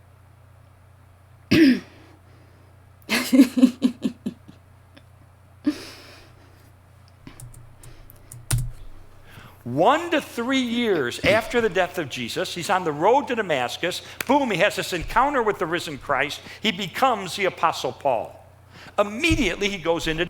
Yeah, Jesus really was a cult leader. If you look into, like, the tactics that cult leaders use, like, where they tell them not to sleep and they, like, make them fast and tell them to hate your family. I mean, a lot of the disciples and stuff, like, they just left their families. I mean, those people might have had kids and wives, and they just upped and left. And those wives and those kids were, like, out on their own. But it didn't matter because they thought he was the Messiah and he was going to make everything better for them. And, yeah, honestly, I think Jesus does fit a lot of the cult-like behaviors that we see. And they were even talking about, like, how he used a lot of the tricks and things that he used, where he, like, used mud and spit and stuff to make people not blind anymore and stuff. Like, those were very common tactics back in his day to make people think that people were actually healed. But then, like, I look at people like Benny Hinn and stuff today, and I'm just like, these are just grifters, and they put people in the audience, or they, like, use tactics to make people think that these people were actually, like, lame or sick or blind or whatever, and make it look like they actually were healed. But in reality, that's not what's actually happening. But because people were far less educated back then, I feel like they were probably a lot easier to, trick with those things. Damascus. What does he do? He meets with some apostles. Many scholars are convinced this is when he was given this creed that he later writes in the letter to the church in Corinth. But other scholars say, wait a second. It might have been 3 years later. 3 years later, Paul goes to Jerusalem, and he meets for 15 days with 2 eyewitnesses to the resurrection who were specifically named as eyewitnesses in the creed, Peter and James. And the Greek word that Paul uses to describe... Well, many people are saying that COVID is are saying that COVID is just, made up. The government's just trying to take away our stuff, They just want control of us all. That's what it's all about. It's not about, like, people getting sick and dying. It's about control. Promote Texas barbecue. I don't know how that works, but okay. I think less people would be going to Texas because of COVID, because they don't have so many restrictions. I like where I am because in the Northwest we are very, like, we're liberal and we protect people. Like, you can't go anywhere here without a mask. All the stores require you to have masks. There's plexiglass over, like, everything. And everybody wears gloves, and we are very, like, I don't know. We actually care about people where I live, so. And most of the people that I live around, like, have been vaccinated. Like, I've been fully vaccinated, my husband and his family, so, yeah. My family's a different story because they're Trump people, and they think the COVID is a scare tactic, and that the vaccine's the mark of the beast, and yeah, so all that jazz. But yeah, back to the video. Describe this meeting suggests that it was an investigative meeting. In other words, they weren't talking about the Rockets game last night, which, by the way, was a disaster, if you all saw it. They weren't talking about the weather. They were talking about, what did you see? What do you know? What do you experience? They're checking each other. I mean, he said Josephus and Tacitus. Is that not enough? Other out. Many scholars say this is when Paul was given the creed that he later writes in the letter. But either way, this would mean within 1 to 6 years after the death of Jesus, this creed is already in existence, and therefore the beliefs that make up this creed go back even earlier, virtually to the cross itself. So the point is, there's no huge time gap between the death of Jesus and the later Okay, bye, Caliber the Witch. Thanks for coming. Glad to meet new people on here. development of a legend that he rose from the dead. In fact, one of the greatest scholars in this area is Dr. James D.G. Dunn. And this is his conclusion, quote, he said, this tradition, in other words, this creed, we can be entirely confident was formulated as tradition, as a creed, within months of. It is interesting that they say tradition. Like, not that this is fact, not that this can be, actually proven by the people who were there. No, it's tradition. Like, that's a very, I don't know. It's twisting words to make it seem like it's something other than what it really is. It's just somebody could have made this up and we don't know. What's Dunn's evidence for his claim? I have no idea because I've never heard of Dunn. So the death of Jesus. Within months. Friends, this is historical gold. This is a news flash from the scene. It's phenomenal, especially when you consider that one of the greatest classical historians who ever lived was A.N. Sherwin-White of Oxford. He studied the rate at which legend developed in the ancient world. And he determined that the passage of 2 generations of time is not even enough for legend to grow up and wipe out a solid core of historical truth. We don't have 2 generations of time passing here. We got a news flash goes right back to the beginning. Friends, it would be unprecedented in the history of the world for a legend to develop that fast and wipe out a solid core of historical truth. And that's not the... I do wonder if he looked into other, historians who talk about legend. Because if he's only getting his source, his claim to his source, his source to back up his claim from one place, that's not good. That's not good scholarship at all. You need to have more than one source to back up your claim. If you're only claiming what one person says, how do you know that somebody else doesn't say that these things could be different?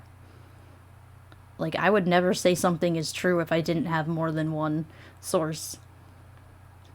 I think we have to look at more than one source to make sure that the evidence that's presented is true. Lee Strobel. Yes. We are looking at Lee Strobel. Hi, Jake. Is that Atheist Jake? From YouTube? Yeah, we're looking at Lee Strobel and his evidence for the resurrection. So far, not doing so hot. Okay, I thought it was, but I just wanted to make sure. Yeah, so this is all about Jesus' resurrection and why he thinks it happened from his own personal story. Basically, the case for Christ, which, if you've read, really doesn't have any evidence in it. It's kind of just a fluff piece for Christians. The only early report we've got. We've got others in Matthew, Mark, Luke, John, the book of Acts, all of which are dated back so early that they were circulating during the lifetimes of Jesus' contemporaries, who would have been all too happy to point out the errors if they were making this stuff up. Friends, we got an execution. Jesus was dead. We have reports of his resurrection so early, so immediate, that you can't write him off as being a legend. But that's not all we've got. We've got a third word that begins with the letter E, which is the word empty. We have an empty tomb. Oh no, here we go. The empty tomb. I know a lot of scholars have, completely just gotten rid of this one because there's no proof of it, and the fact that we know that the Romans didn't let people bury criminals in tombs. That wasn't something they did. If you were a criminal, you hung on there for, you hung on the cross for a while, and then they would just throw you into a pit with a bunch of other people. You're a criminal, you don't get any special treatment. So, yeah, I know a lot of the apologetics, apologists have just decided that this is a bad argument, and they try not to use it as much anymore because of what we know about Rome. And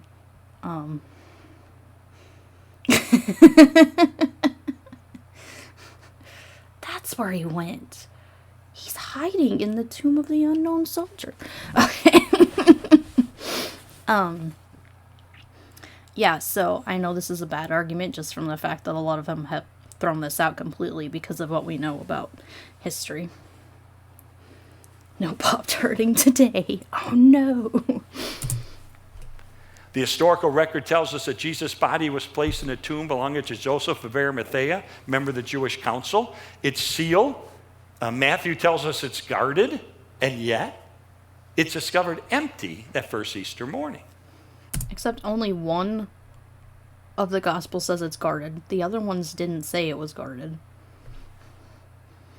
So, that's one of the problems that they have with the Easter story. If you look at the... Oh yeah, he said the New Testament is all historical. Didn't you know that? There's nothing historically wrong with it at all. Missy's trying to prove exactly. Yeah. When I was talking about that Easter challenge that Dan Barker talked about in his book Godless, the one of the things was that if you put the 4 stories together, they don't work, and one of those was because only one of the 4 stories says that the tomb was guarded. The other 3 don't have guards at the tomb at all. So, and I know a lot of people will say, well, they just didn't write about it, but I mean, if you really wanted to make sure that the disciples didn't steal the body, if that was really something that they were worried about, why would only one person write about it and not the rest of them? But yeah, that's one of the problems with the Easter challenge. And I know that one's one of the ones that can be thrown out a lot of the time because people can be like, well, they just didn't write about it, or it wasn't that important. But now, we could talk the rest of the day about all the strands of historical data that established that the tomb was empty. But I'm just going to give you one fact, because to me this is conclusive, and that's this. Are we going to talk about the women? Is it because women found him gone? Even the enemies of Jesus implicitly admitted that the tomb was empty. Oh, I was wrong. It was the enemies. How do we know? Well, because when the disciples began proclaiming that Jesus had risen, what the enemies of Jesus never said was baloney, go open the tomb, you'll find the body. That's all. Okay, I'm going to pull a Ken Ham. Were you there? How does he know that? Is there, like, historical records that say that they didn't have the body? Because to my knowledge, there's no historical records of them even, like, they wouldn't care unless something actually did happen. I don't know. I think not having the empty tomb just kind of defeats this whole argument anyway. But, I mean, if Christians actually believe there was an empty tomb, wouldn't you think there would be more evidence for... You know, the Romans would actually say, like, oh, this guy disappeared and we don't know where he went. But they didn't write down anything, which makes me think that nothing happened. That it was all just a story that got away from people, and the Romans didn't care that much about it. It was one guy. Like, it didn't matter to them. All they needed to say, and it would have put the onus on the disciples to prove it. They didn't say that. What did they say? We know from sources inside and outside the New Testament that when the disciples began proclaiming that Jesus had risen, what the enemy said was, the disciples stole the body. Now think about that. What is that? That's a cover story, right? They're conceding implicitly that the tomb is empty. They're just trying to explain how it got empty. I mean, if this was written just in the Bible, then this just seems like a way for them to cop out. Like, to make it seem like the Romans actually knew what was happening, but they didn't want people to know what happened. But from my research, I don't think I've ever seen any outside evidence of them caring about that at all. If anybody has any more info on that, because the only time I've seen that is in the Bible, and he's saying there's outside sources, so... But everything I've read, I've never heard of outside sources talking about that at all. Yeah, exactly. Like, we have so little evidence outside the Bible for Jesus, it's not even funny. Like, this is why a lot of people, that's why we have people who don't even think he existed, because the lack of evidence is so strong against him. It's just... And you notice he didn't say what the sources were. He just said in the Bible and outside the Bible. Well, okay, we know it's in the Bible, but I've never seen sources outside the Bible that say that. It's like if you're a teacher and a student comes up to you and says, the dog ate my homework. That student's admitting, look, I don't have my homework, but I can explain what happened to it. The dog ate it. It's the same thing. And so the enemies of Jesus, the supporters of Jesus, implicitly or explicitly, everybody's conceding that the tomb was empty. That is not the issue of history. I mean, it's not the same thing, because we know that the dog actually exists, unless he's lying about the dog. Real life versus myth. The issue of history really is, how did it get empty? And you go through the usual list of suspects. The Romans weren't about to steal the body. They wanted Jesus dead. The Jewish leaders of the day weren't about to steal the body. They wanted Jesus to stay dead. The disciples weren't about to steal the body. They didn't have the motive, they didn't have the means, and they didn't have the opportunity. I think the best explanation for the tomb being empty is that Jesus physically returned from the dead, especially when we combine it with the fourth word that begins with the letter E, which is the word eyewitnesses.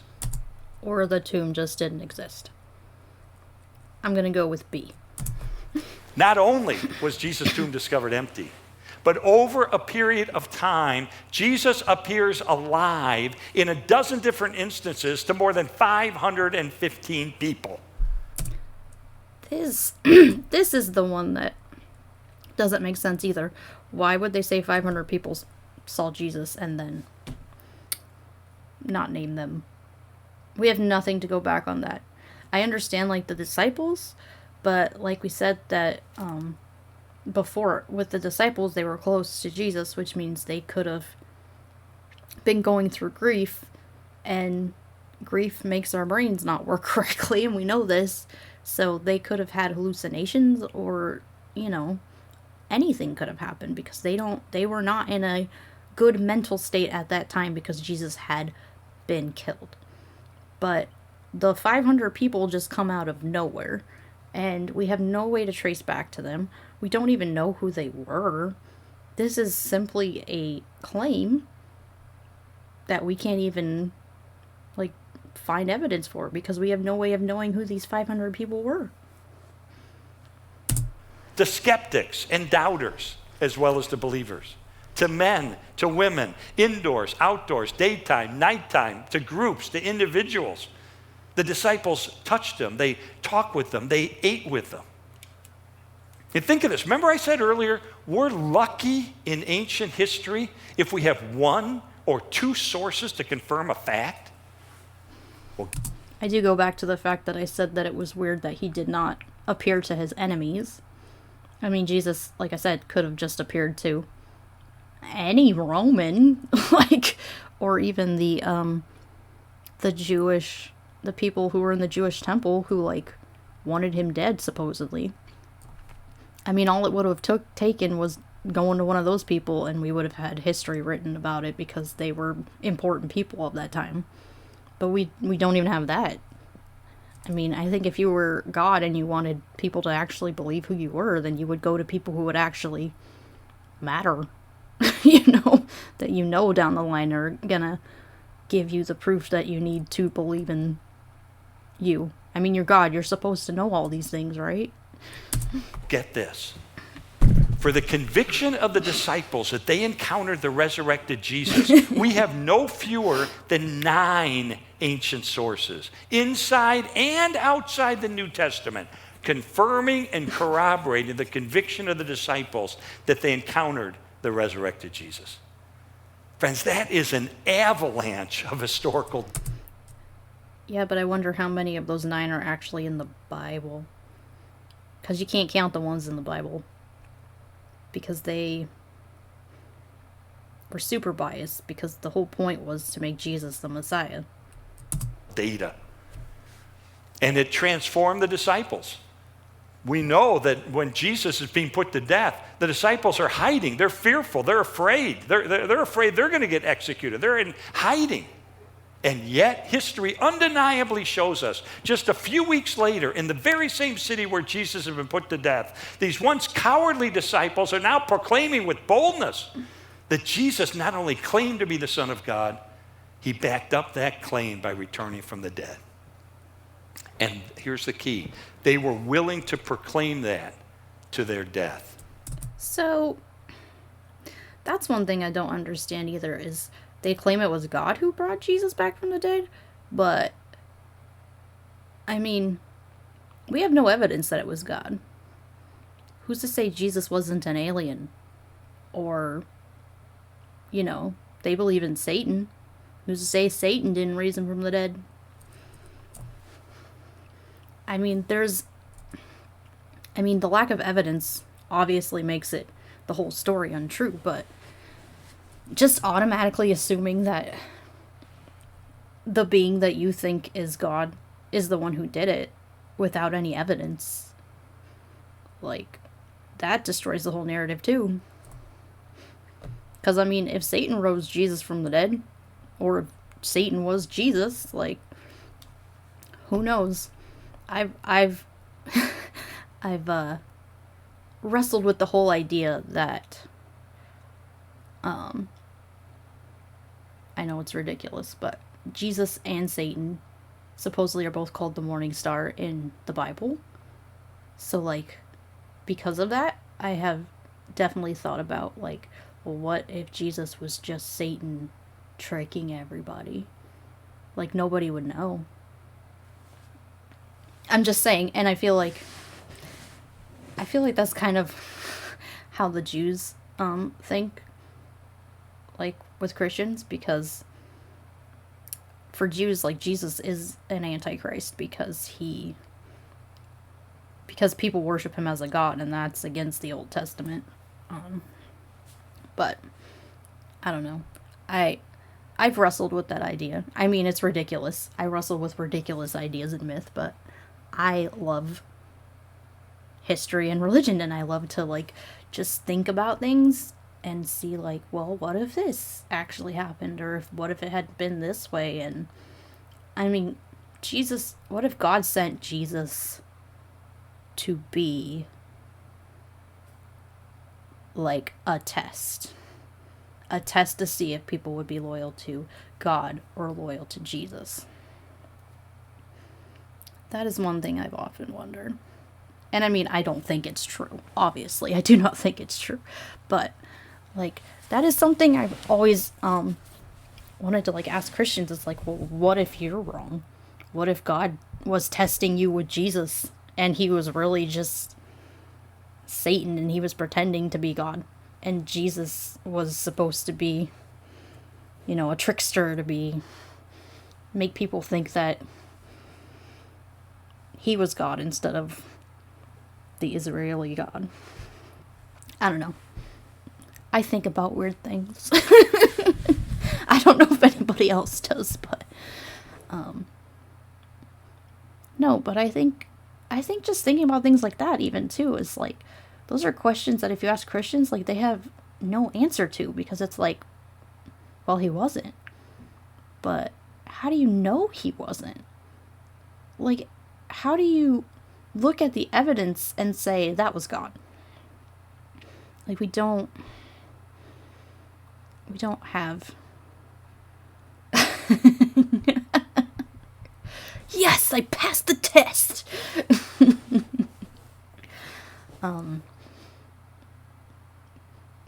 Yeah. Well, and I think that comes a lot from my critical thinking skills. Critical thinking skills too, is just looking at that and going,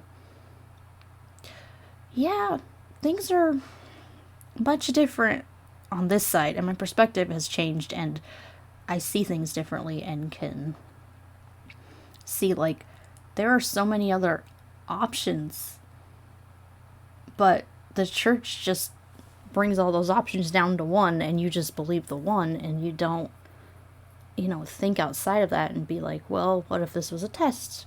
Or what if Jesus was an alien? Or what if Jesus didn't exist? Like, they don't think all those things through. Like, it has to be the first choice, because if it's not the first choice, then their whole faith falls apart. So, but yeah, it's an interesting thing. How do we know? Because we have 7 ancient sources, 6 of them outside the New Testament, confirming that the disciples lived lives of deprivation and suffering as a result of their proclamation that Jesus had risen. How many of them actually died gets a little bit lost in history, but that's not the point. Their willingness to die is what is well established. This is also a problem because we don't know how they died, and the claim that they died for their faith is so misleading because it makes people think that these people died for their faith because they were forced to die for their faith, when we have no evidence that they even died for their faith.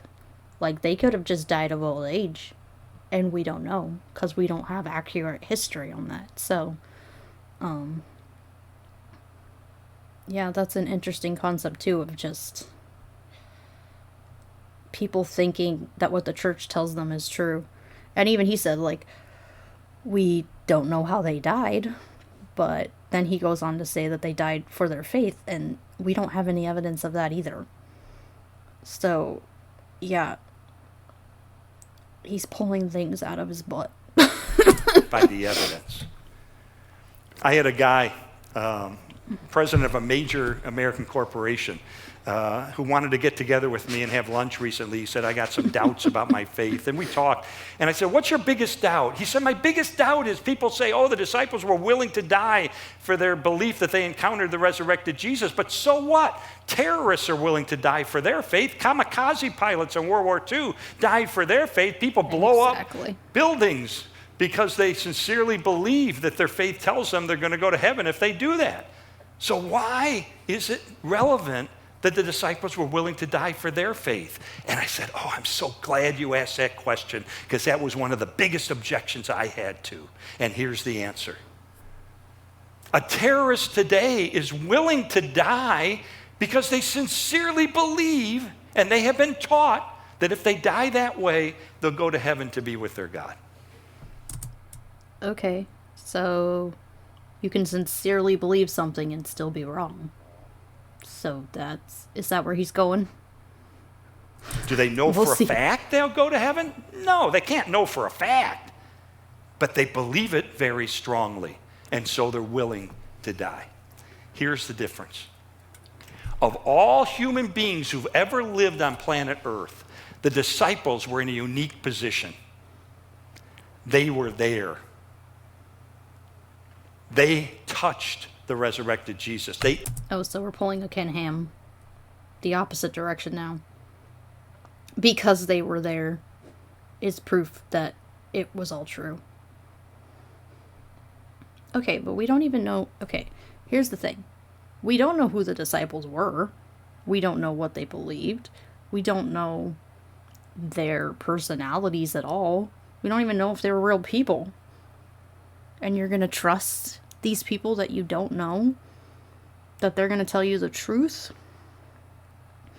I think if you were put in a room with your best friend and someone you didn't know, and your best friend tells you something, and this other person tells you something, like, who are you going to trust? Like, I'm going to trust the person that I know and that I have a relationship with, not some random stranger from 3,000 or 2,000 years ago that I know nothing about. I don't know if they're liars. I don't know if they're terrible people. I don't know if they, have mental issues, or they think things that are true that are not true. Like, I have no way of knowing these things. So, like, he's basically saying I have to put all my trust in people that I don't know in order to spend eternity with a God that I have no relationship with, or I can't even know that there's a relationship with. Don't they know their agenda? Yeah. Yeah, there's nothing there. You're asking me to trust a stranger to believe in a God that I can't even prove exists. This seems like a problem. And I don't think anyone in their right mind would, if it wasn't for religion, I don't think anyone in their right mind would ever trust someone they don't know with a decision that would do something for their entire lives. This weirdo. That's right, this weirdo's here. Hey. Yeah, we're watching Lee Strobel and he's talking about the resurrection and how he came to, believe in it. So far, there has been no, real evidence. It's mostly been straw man and a lot of other fallacies. And just believing, just to believe. He's basically saying, I'm going to trust the Bible regardless of facts because I think it's true. That's basically what we've heard from him so far. But we'll see what else he has to say. Ate with them. They talked with them. Of all people who've ever lived, they were in a position to know for a fact whether this is true or whether it's a lie.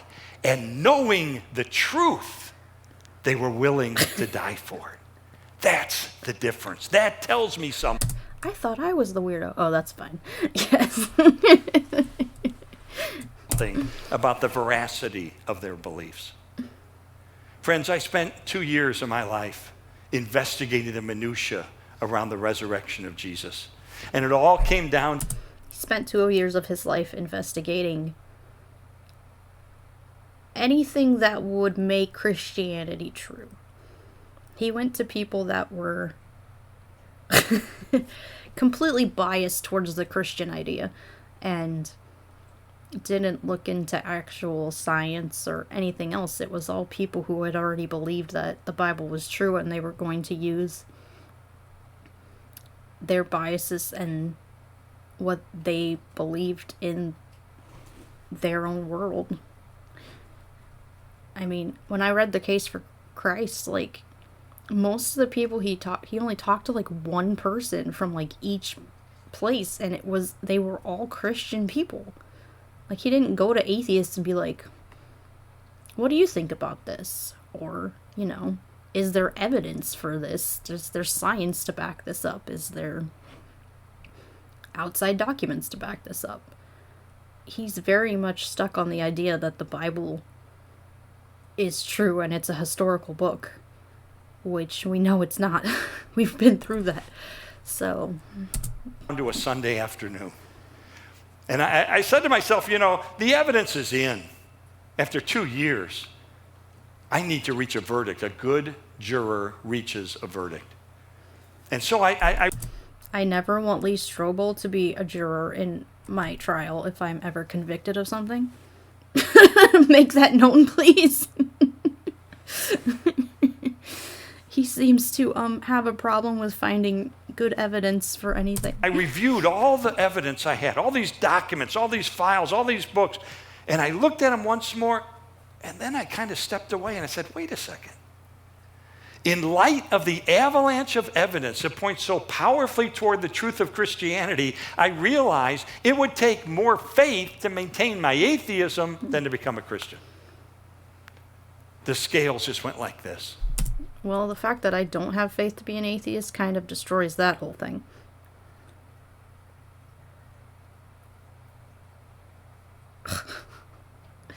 That's ridiculous. Yeah, it's interesting. Like, I have family members who, they're not Christian, but they're deists. But they claim, it's weird, because they're deists, but they claim that they have Christian morals. And so,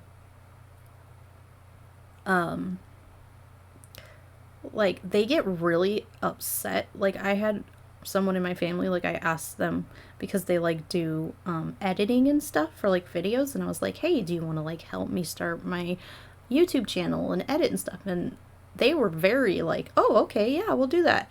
But the second that they, like, looked at the video and saw what it was talking about, they were like, oh, we can't do this. And I was like, okay, like, because I didn't think they would have an issue with it because they're deists. But, no, they were all up in arms, like, I can't have anything to do with this because even though I'm a deist, my values and morals are Christian. And I was just like, that makes no sense, but okay. Oh, Joseph Smith. I was obsessed with Mormonism when I was in high school. Like, not becoming a Mormon, but, like, obsessed with learning about Mormon stuff. Like, I read so many books about Mormons, and, I don't know if you guys saw my video about going to, Salt Lake to, like, convert Mormons, like, and actually going to the temple and learning all that stuff and getting a Book of Mormon, and, yeah. If you haven't, that's on my YouTube channel. But I called it My Mormon Mission because it was literally like a bunch of Christian college kids going to Salt Lake City, Utah, and trying to convert Mormons to Christianity. Which, looking back now, I'm like, it's totally ridiculous that I even thought that could happen or work at all. But, yeah, I was, like, super obsessed with it. And I really thought that, like, God was, like, because I wanted to be in, like, youth ministry, I thought he was really calling me to be in youth ministry, to, like, save Mormons. I don't know. But yeah, I'm glad I didn't take that route, because I would not be where I am today, and I like who I am today. And I like doing this, so. Yeah, I had a strange childhood and college experience. When I look back now, I'm just like, anyone who looked at my life would be like out from outside would think I was totally nuts, and all the people around me were totally nuts, but but being on the outside now, I'm just like, oh, I understand how they feel now. Like, these things don't make sense. And I realized that based on the historical data, I was convinced that Jesus not only claimed to be the Son of God, he backed up that claim by returning from the dead. But then, you know how I felt? I kind of felt let down. I kind of felt like, oh, after 2 years, that's it? Am I done? But then my wife pointed out a verse to me, John 1:12. Says, but as many as received him, to them he gave the right to become children of God, even to those who believe in his name. And so I realized, okay, I get this. That verse forms an equation of what it means to become a child of God. Believe plus receive equals become. So I believed based on the data that Jesus claimed to be the Son of God, backed it up by returning from the dead. I get it, I got it, but that... I don't understand the data that he collected because it seems kind of, not great. It's very, I don't know. I don't know how it rhymes. If it rhymes, it's true. No, it's weird. It's weird that people can look at data and come to different conclusions. Because most of the people that I talk to that have left the church, they left it because the data did not line up with what they were told with the Bible. So, how is the data different for him? Like, I don't see any difference other than it was biased and other than he had to use that data and just come to the conclusion that no matter what data he had, he was going to have to take it on faith. Which is not a good... Faith is not a good path to anything. Like I said, if you take things on faith, then anything can be true. Like, there's nothing that can't be true. Because if you take everything on faith, then, well, anyone who believes any religion, that religion must be true because everyone believes on faith. There's no data to actually back up what you believe. Or if the data is biased to one side, I don't know. I don't honestly believe that he was ever, like, a skeptic. Or if he was a skeptic, it was very, I don't know, very shallow. It was more like, I just don't want to be a Christian. But he doesn't sound skeptical and willing to look at the facts in a way that other skeptics might look at things. That's not enough. I had to receive. Receive what? Receive this free gift of forgiveness and eternal life that Jesus purchased for me on the cross. All hail Princess Peach, the orange cat. When he died as my substitute to pay for all of my sin. And when I would receive this free gift of his grace, then I would become a child of God. So I got on my knees and I poured out a confession of a lifetime of immorality that would absolutely curl your hair. And at that moment, I received complete and total forgiveness through Jesus Christ, and I became a child of God. And I remember my wife, Leslie, threw her arms around my neck, and she was crying. And she said, "Oh, Lee, I almost gave up on you 1,000 times. She said, when I was a new Christian, I met some women at church, and I told them about you. And I said, I don't have any hope for my husband. He is the hard-headed, hard-hearted legal editor of the Chicago Tribune. He will never bend his knee to Jesus." Oh, those good old days of women having women's groups and us just bashing our husbands. Yeah. Been there, done that, don't want to do that anymore. I feel like women's groups are just, I don't know if people in here have been to church, but I feel like a lot of the women's groups in church are just circles for gossip. Which is funny because the Bible says not to gossip, but I feel like church is like the place to go and gossip about everything going on in your life. Jesus. And this one elderly saint put her arm around her shoulder, kind of pulled her off to the side, and said, "Oh, Leslie, no one is beyond hope." And she gave her a verse from the Old Testament, Ezekiel 36:26, that says, "Moreover, I will give you a new heart, and I will put a new spirit within you. I will remove from you your heart of stone and give you a heart of flesh." I'm assuming that verse is way out of context for this whole situation. I don't know. I'm gonna have to go look that up afterwards now and see if that actually, because normally when you pull verses like that out, there's a lot of stuff in the past verses that make it a very different sweet.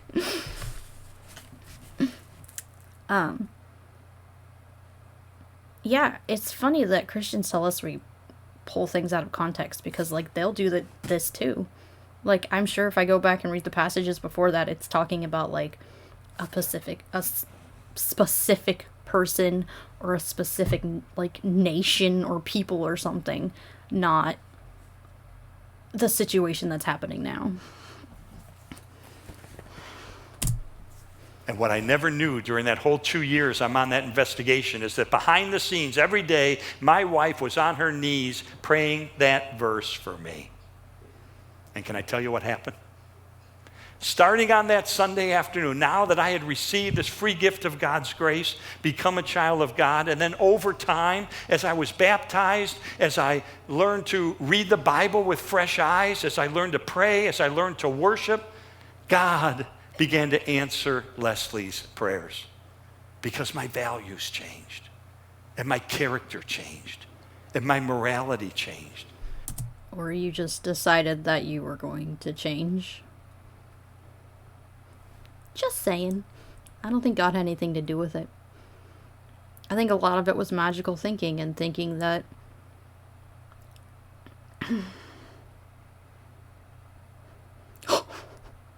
that's horrible. I hope not, but oh dear. No, I don't think magical thinking changes anything. And like I said in the beginning, I don't know why Lee converted, but part of me thinks that it might be because of his family, and he didn't want his family to break up, so he was willing to do what he had to do to keep his family together. But I don't know that for sure. But I've been in a similar situation, and it's not a fun place to be when two people are on different paths in life. And it's hard, and it's difficult, and it's not book deal. It's not something anyone wants to be in. It's not a situation anyone wants to be in, but eventually you have to make a decision when you're in a relationship like that. You're either gonna stick together and try to make it work, or it sounds like in Lee's case, like it wasn't going to work because he was in such a bad place in his own life that it wasn't gonna change. And it sounds like he wanted to keep making it work, so he was willing to push all logic and skepticism aside to keep his family together. Which is, I don't know, it's kind of sad that that happened, because now his whole family has been sucked into this cult and they give their whole lives to it. But at the same time, it's like he didn't want to lose his family. So he was kind of in a rock and a hard place, I feel like, but I don't know. I'm not him, so I don't know what he thinks. But yeah, book deal. Or he just saw dollar signs. Who knows?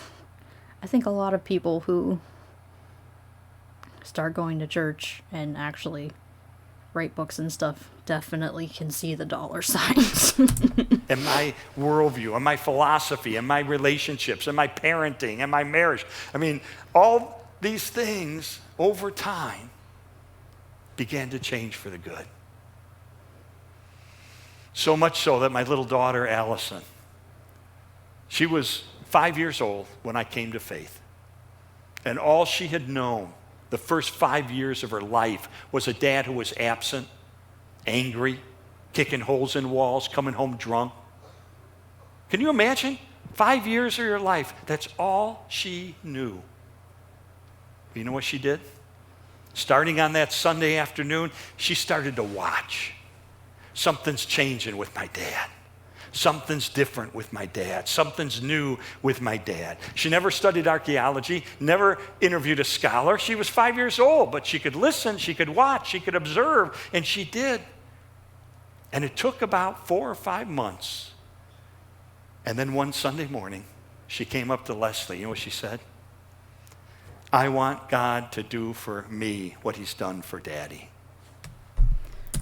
And that is indoctrination. That little girl was probably taken to church every week.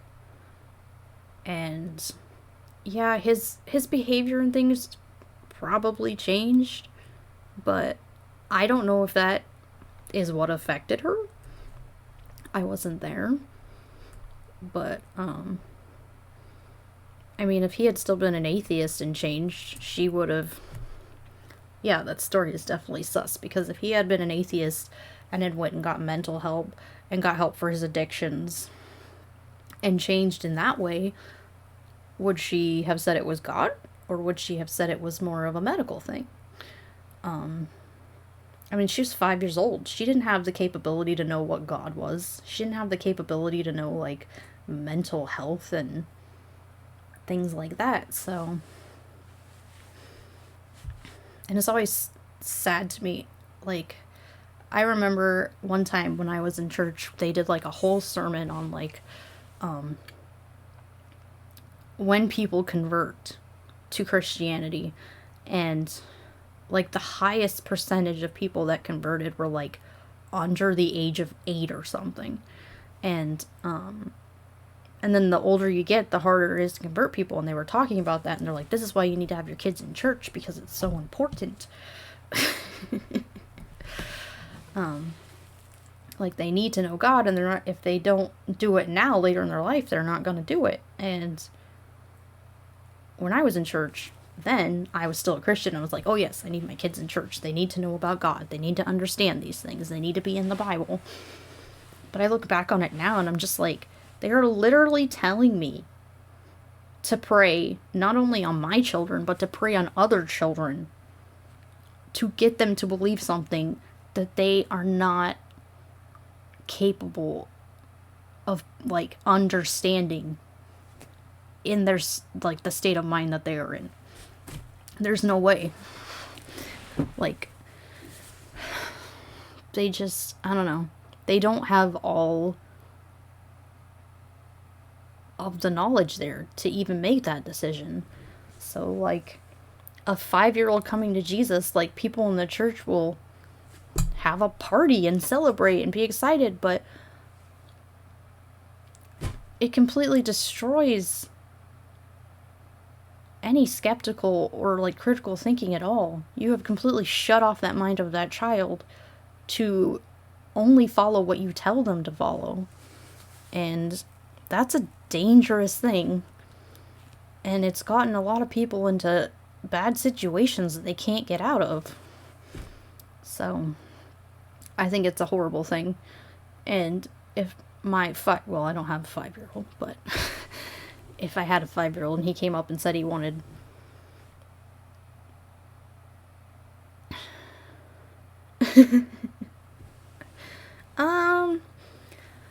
not really. I mean, my kids, it's really difficult because my kids were young when we went to church, but my oldest, like, he still remembers it and stuff, but he is super skeptical. Like, we talk a lot, and we don't, like, I don't say like, oh, God's not real or whatever. I just tell him like, this is what mommy believes, and like daddy tells him what he believes and how we believe. With we don't just believe, like we have evidence that backs up what we think is true. I hate the word belief, but I mean it's like the best way to talk to a kid to understand like what we're trying to say. But my oldest remembers going to church and like learning these things, and it was interesting because I was talking to him the other day and he was like, oh yeah, well, I only believed these things like when we went to church about God and stuff is because you and daddy believed them. And that really got me thinking, and it's like he wasn't making like a decision based on like facts and like what was actually being taught to him. Like he was making the decision because mommy and daddy decided that this is what was true, so I'm going to believe what mommy and daddy believe. And having that conversation really opened my eyes to see like, oh, like he was literally just indoctrinated because he thought just because his parents believed it that he needed to believe it. And now like we're very much more open with him, and like we tell them what we like, how we come to our conclusions, and how we don't like we have to have evidence to back up what our conclusions are, and we don't just believe something because someone tells us it's true. And I think that's been really good for him. And yeah, like my husband and I have said like as our kids get older, like we know there's going to be other kids who want to like invite them to church and stuff, especially like when they get to youth group age and things. And I've told my kids, I'm like, I do not care what you decide in life, but if you decide to be a certain religion, you need to have evidence, good evidence to back up why you decided to be that religion. And they understand that. Yeah. Well, and,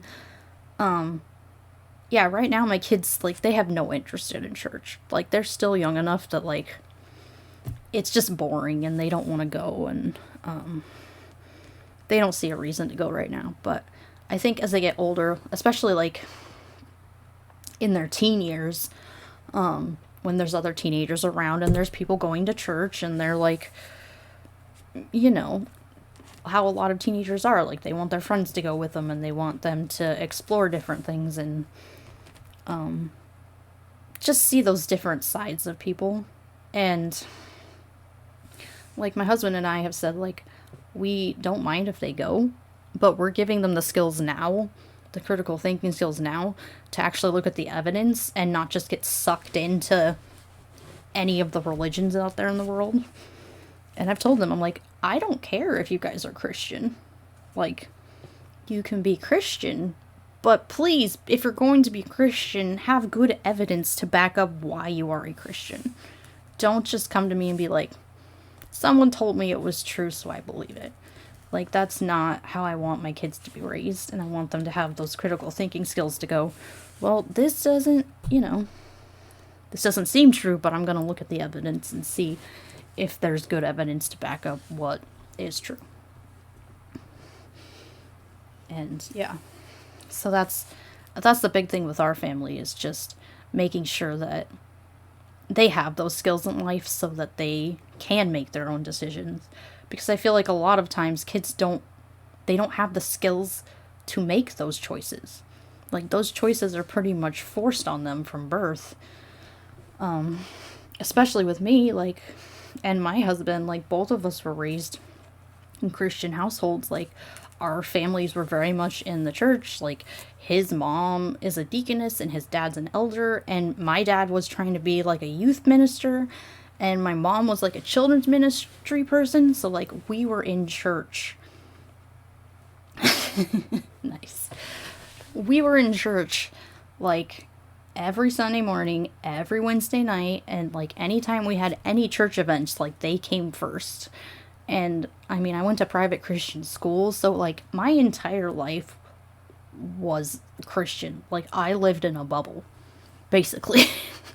That's why my name's Overprotected Atheist, because I feel like I was born and raised in a bubble, and I was just kept in this bubble in my life that, like, Christianity is true, this is all your world is going to be, and you can't step outside of this bubble ever. And once I did step outside the bubble, I couldn't go back in. Like, there was no way to go back in.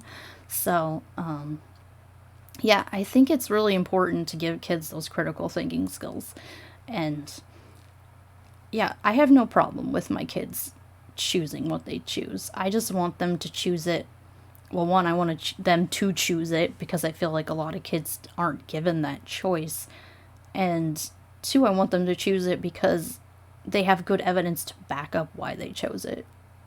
So, I think those are my two biggest things for my kids. And my oldest is so freaking skeptical. It's not even funny. Like, I don't see him ever being a church kid, but he might change in the next few years, so who knows. But yeah. It is interesting once you're, like, a parent and you have to, like, make those decisions. Because it's like, your kids, you want the best for your kids and you want them, you know, to have good lives and stuff. But at the same time, it's like, when you come out of different circumstances and you want those circumstances to change, like, you are the one who has to take those steps to make them change.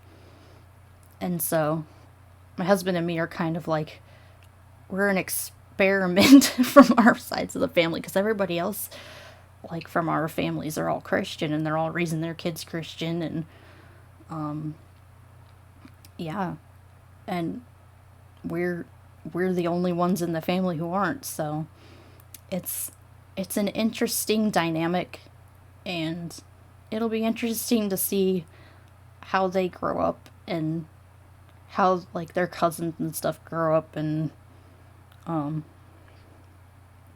how it just changes over time of how they think about the world.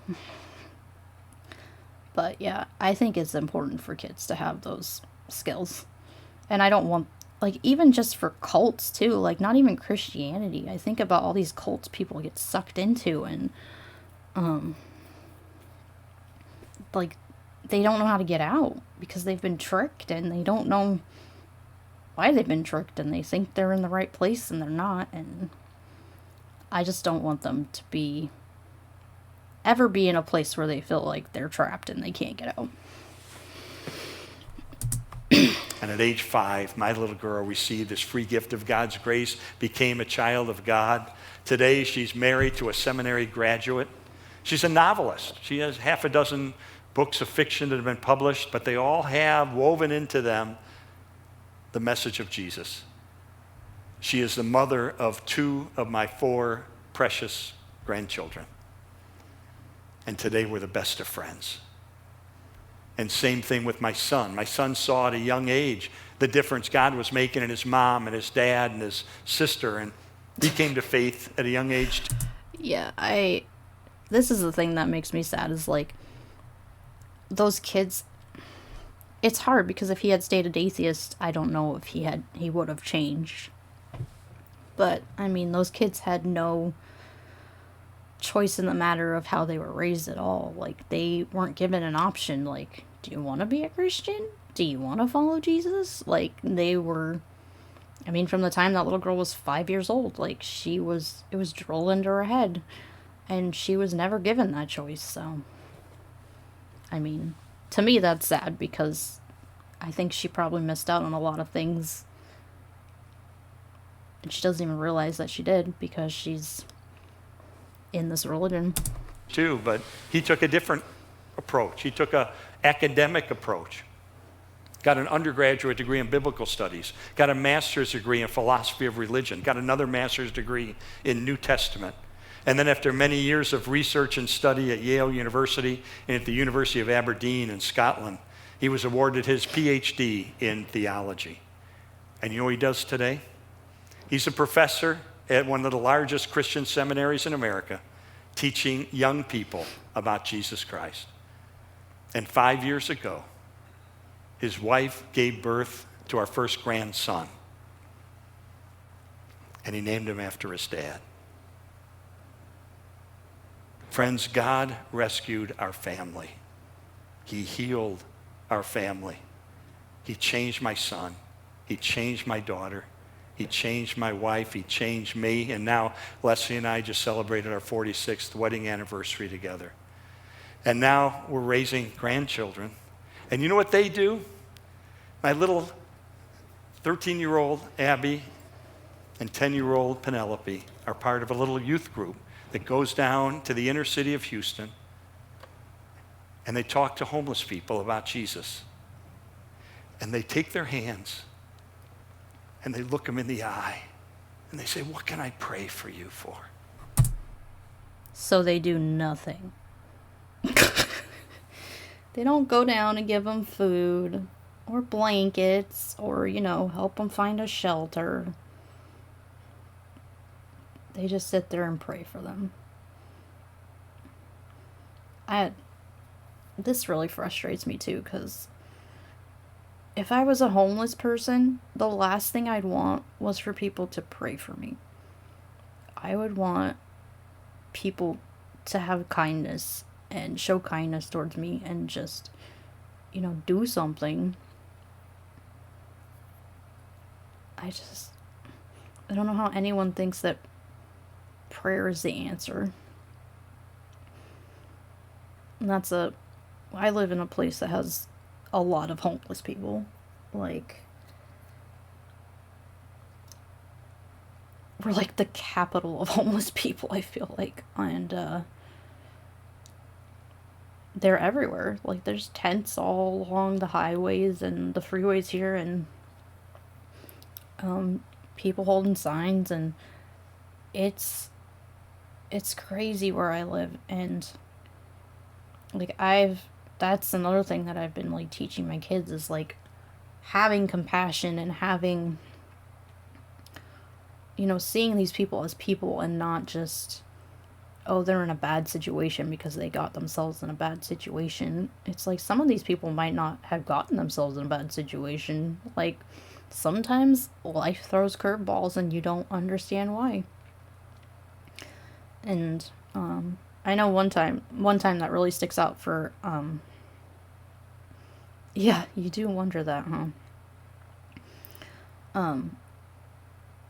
Me and my younger son went shopping one time, and we came out and there was a lady. It was like 100 degrees outside. She was sunburnt. She was holding a sign. She said she hadn't eaten in 3 days, and she had no water. And I only live like, I don't live that far away from the store. So like, I drove home and I like packed a bag with like food and water and whatever I could find that I had extra of, and I drove back and I gave it to her, and I was like, and she was just telling me, like, she's like, this is horrible. I hate living this way. I'm sunburnt. Like, but there's nothing I can do. Like, I'm just in this situation and there's nothing I can do. And, I'm really glad that I did that, because I think back on it, and my youngest son, like, it had an impact on him because he talks about it all the time. I'm gonna cry now. Okay. He talks about it all the time with me. He's like, do you remember that time we went to that lady and talked to her and we like gave her food and stuff? And I was like, yeah. And he's like, yeah, I really, like, I like that you did that, Mom, and I think that was a good thing. And I was like, yeah, and that's what we need to do. Like, we don't need to blame people for the positions they're in. Like, yeah, it might be their fault, but we have no idea what their story is, and we need to be able to be the help they need, 'cause sometimes they don't have help, and there's nothing they can do. And I don't know. I think we need more compassion, and it really frustrates me that a lot of Christians don't see that, and they think compassion is just praying for someone instead of actually stepping up and doing what they need to do to help that person. And I hope that my kids can grow up with compassion and realize that people matter regardless of the situations that they're in. And they pray with them, and they pray for them. So God is changing generation after generation. So that's my story. So I want to end with, what do you do with that? How does it apply to you? Let me go back to that equation, believe plus receive equals become. And just say, many of us here have become. We're followers of Jesus, and we've been adopted into his family. And for you, I want to encourage you. You know, Easter is coming up. What a great opportunity to share the 4 E's with someone, or to invite them here to the loft. Leading up to Easter, part of this series where they're dealing with these tough questions that people have. But, you know, it's a great opportunity to reach out. If you don't yet believe, you know, maybe someone's brought you here today and we're glad you're here, but you're kind of like I was, or you're just kind of wondering, does all this make sense? I want to say to you, you know, the Old Testament and the New Testament both say, if you sincerely seek God, guess what? You're going to find him. So, Well, that's BS, because I know a lot of atheists who did that, and they have yet to find God, so that was one of my problems too, is that no matter how hard I prayed and how hard I tried, there was never an answer. And there was never an answer for all the people that I know that are atheists or agnostic or are progressive Christians but just left the church because they don't want to be in the church anymore. There are so many people that listen to you preach from the pulpit this same thing, and it's never done anything for them. So I'd encourage you, you know, the Alpha course is going to start here, which is a terrific opportunity to get together with some folks, whether you're a believer or not, and talk about faith issues. It's very stimulating and fun, and it's a great way to go on a spiritual journey. So I encourage you to sign up for that. But I'm going to end with this. Some of you may believe, but you've never received. I mean, you believe the right stuff, which is...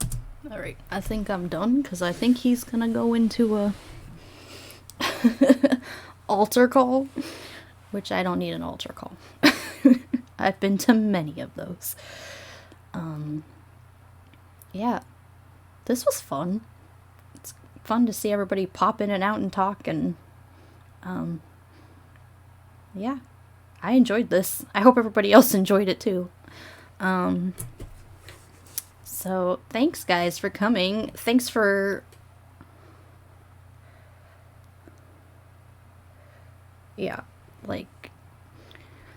I don't know, the people who do pray and actually supposedly get their prayers answered, I don't understand, because I'm not on that side. I've never been on that side of things. I have prayed and asked and never gotten anything, so yeah. Anyways, this was fun. I have been going for 3 hours, so it's 6 o'clock, so I think I need to go get some dinner and stuff. Thanks everyone for coming. Thanks Tons of Mice for being here and making me laugh throughout the whole thing. And everyone else who stopped by. Yeah, Tall Friendly Atheist Dad and Jake and Caliber the Witch. Thanks all you guys. And if you guys want to come back tomorrow, I'm gonna try to read the next verse. I don't know what else I'm gonna do, if I'm gonna do anything else, but I really it's funny because I never thought I would like live streaming, and now that I've done it, it's I really like live streaming. So I'm hoping I can do it more. It's gonna be harder in the summer because I have to babysit other people's kids, so they're gonna be running around, be loud in my house, but we'll see what happens. So thank you all for coming, and hope you all have a good morning, evening, whatever time it is a day you are. Bye guys.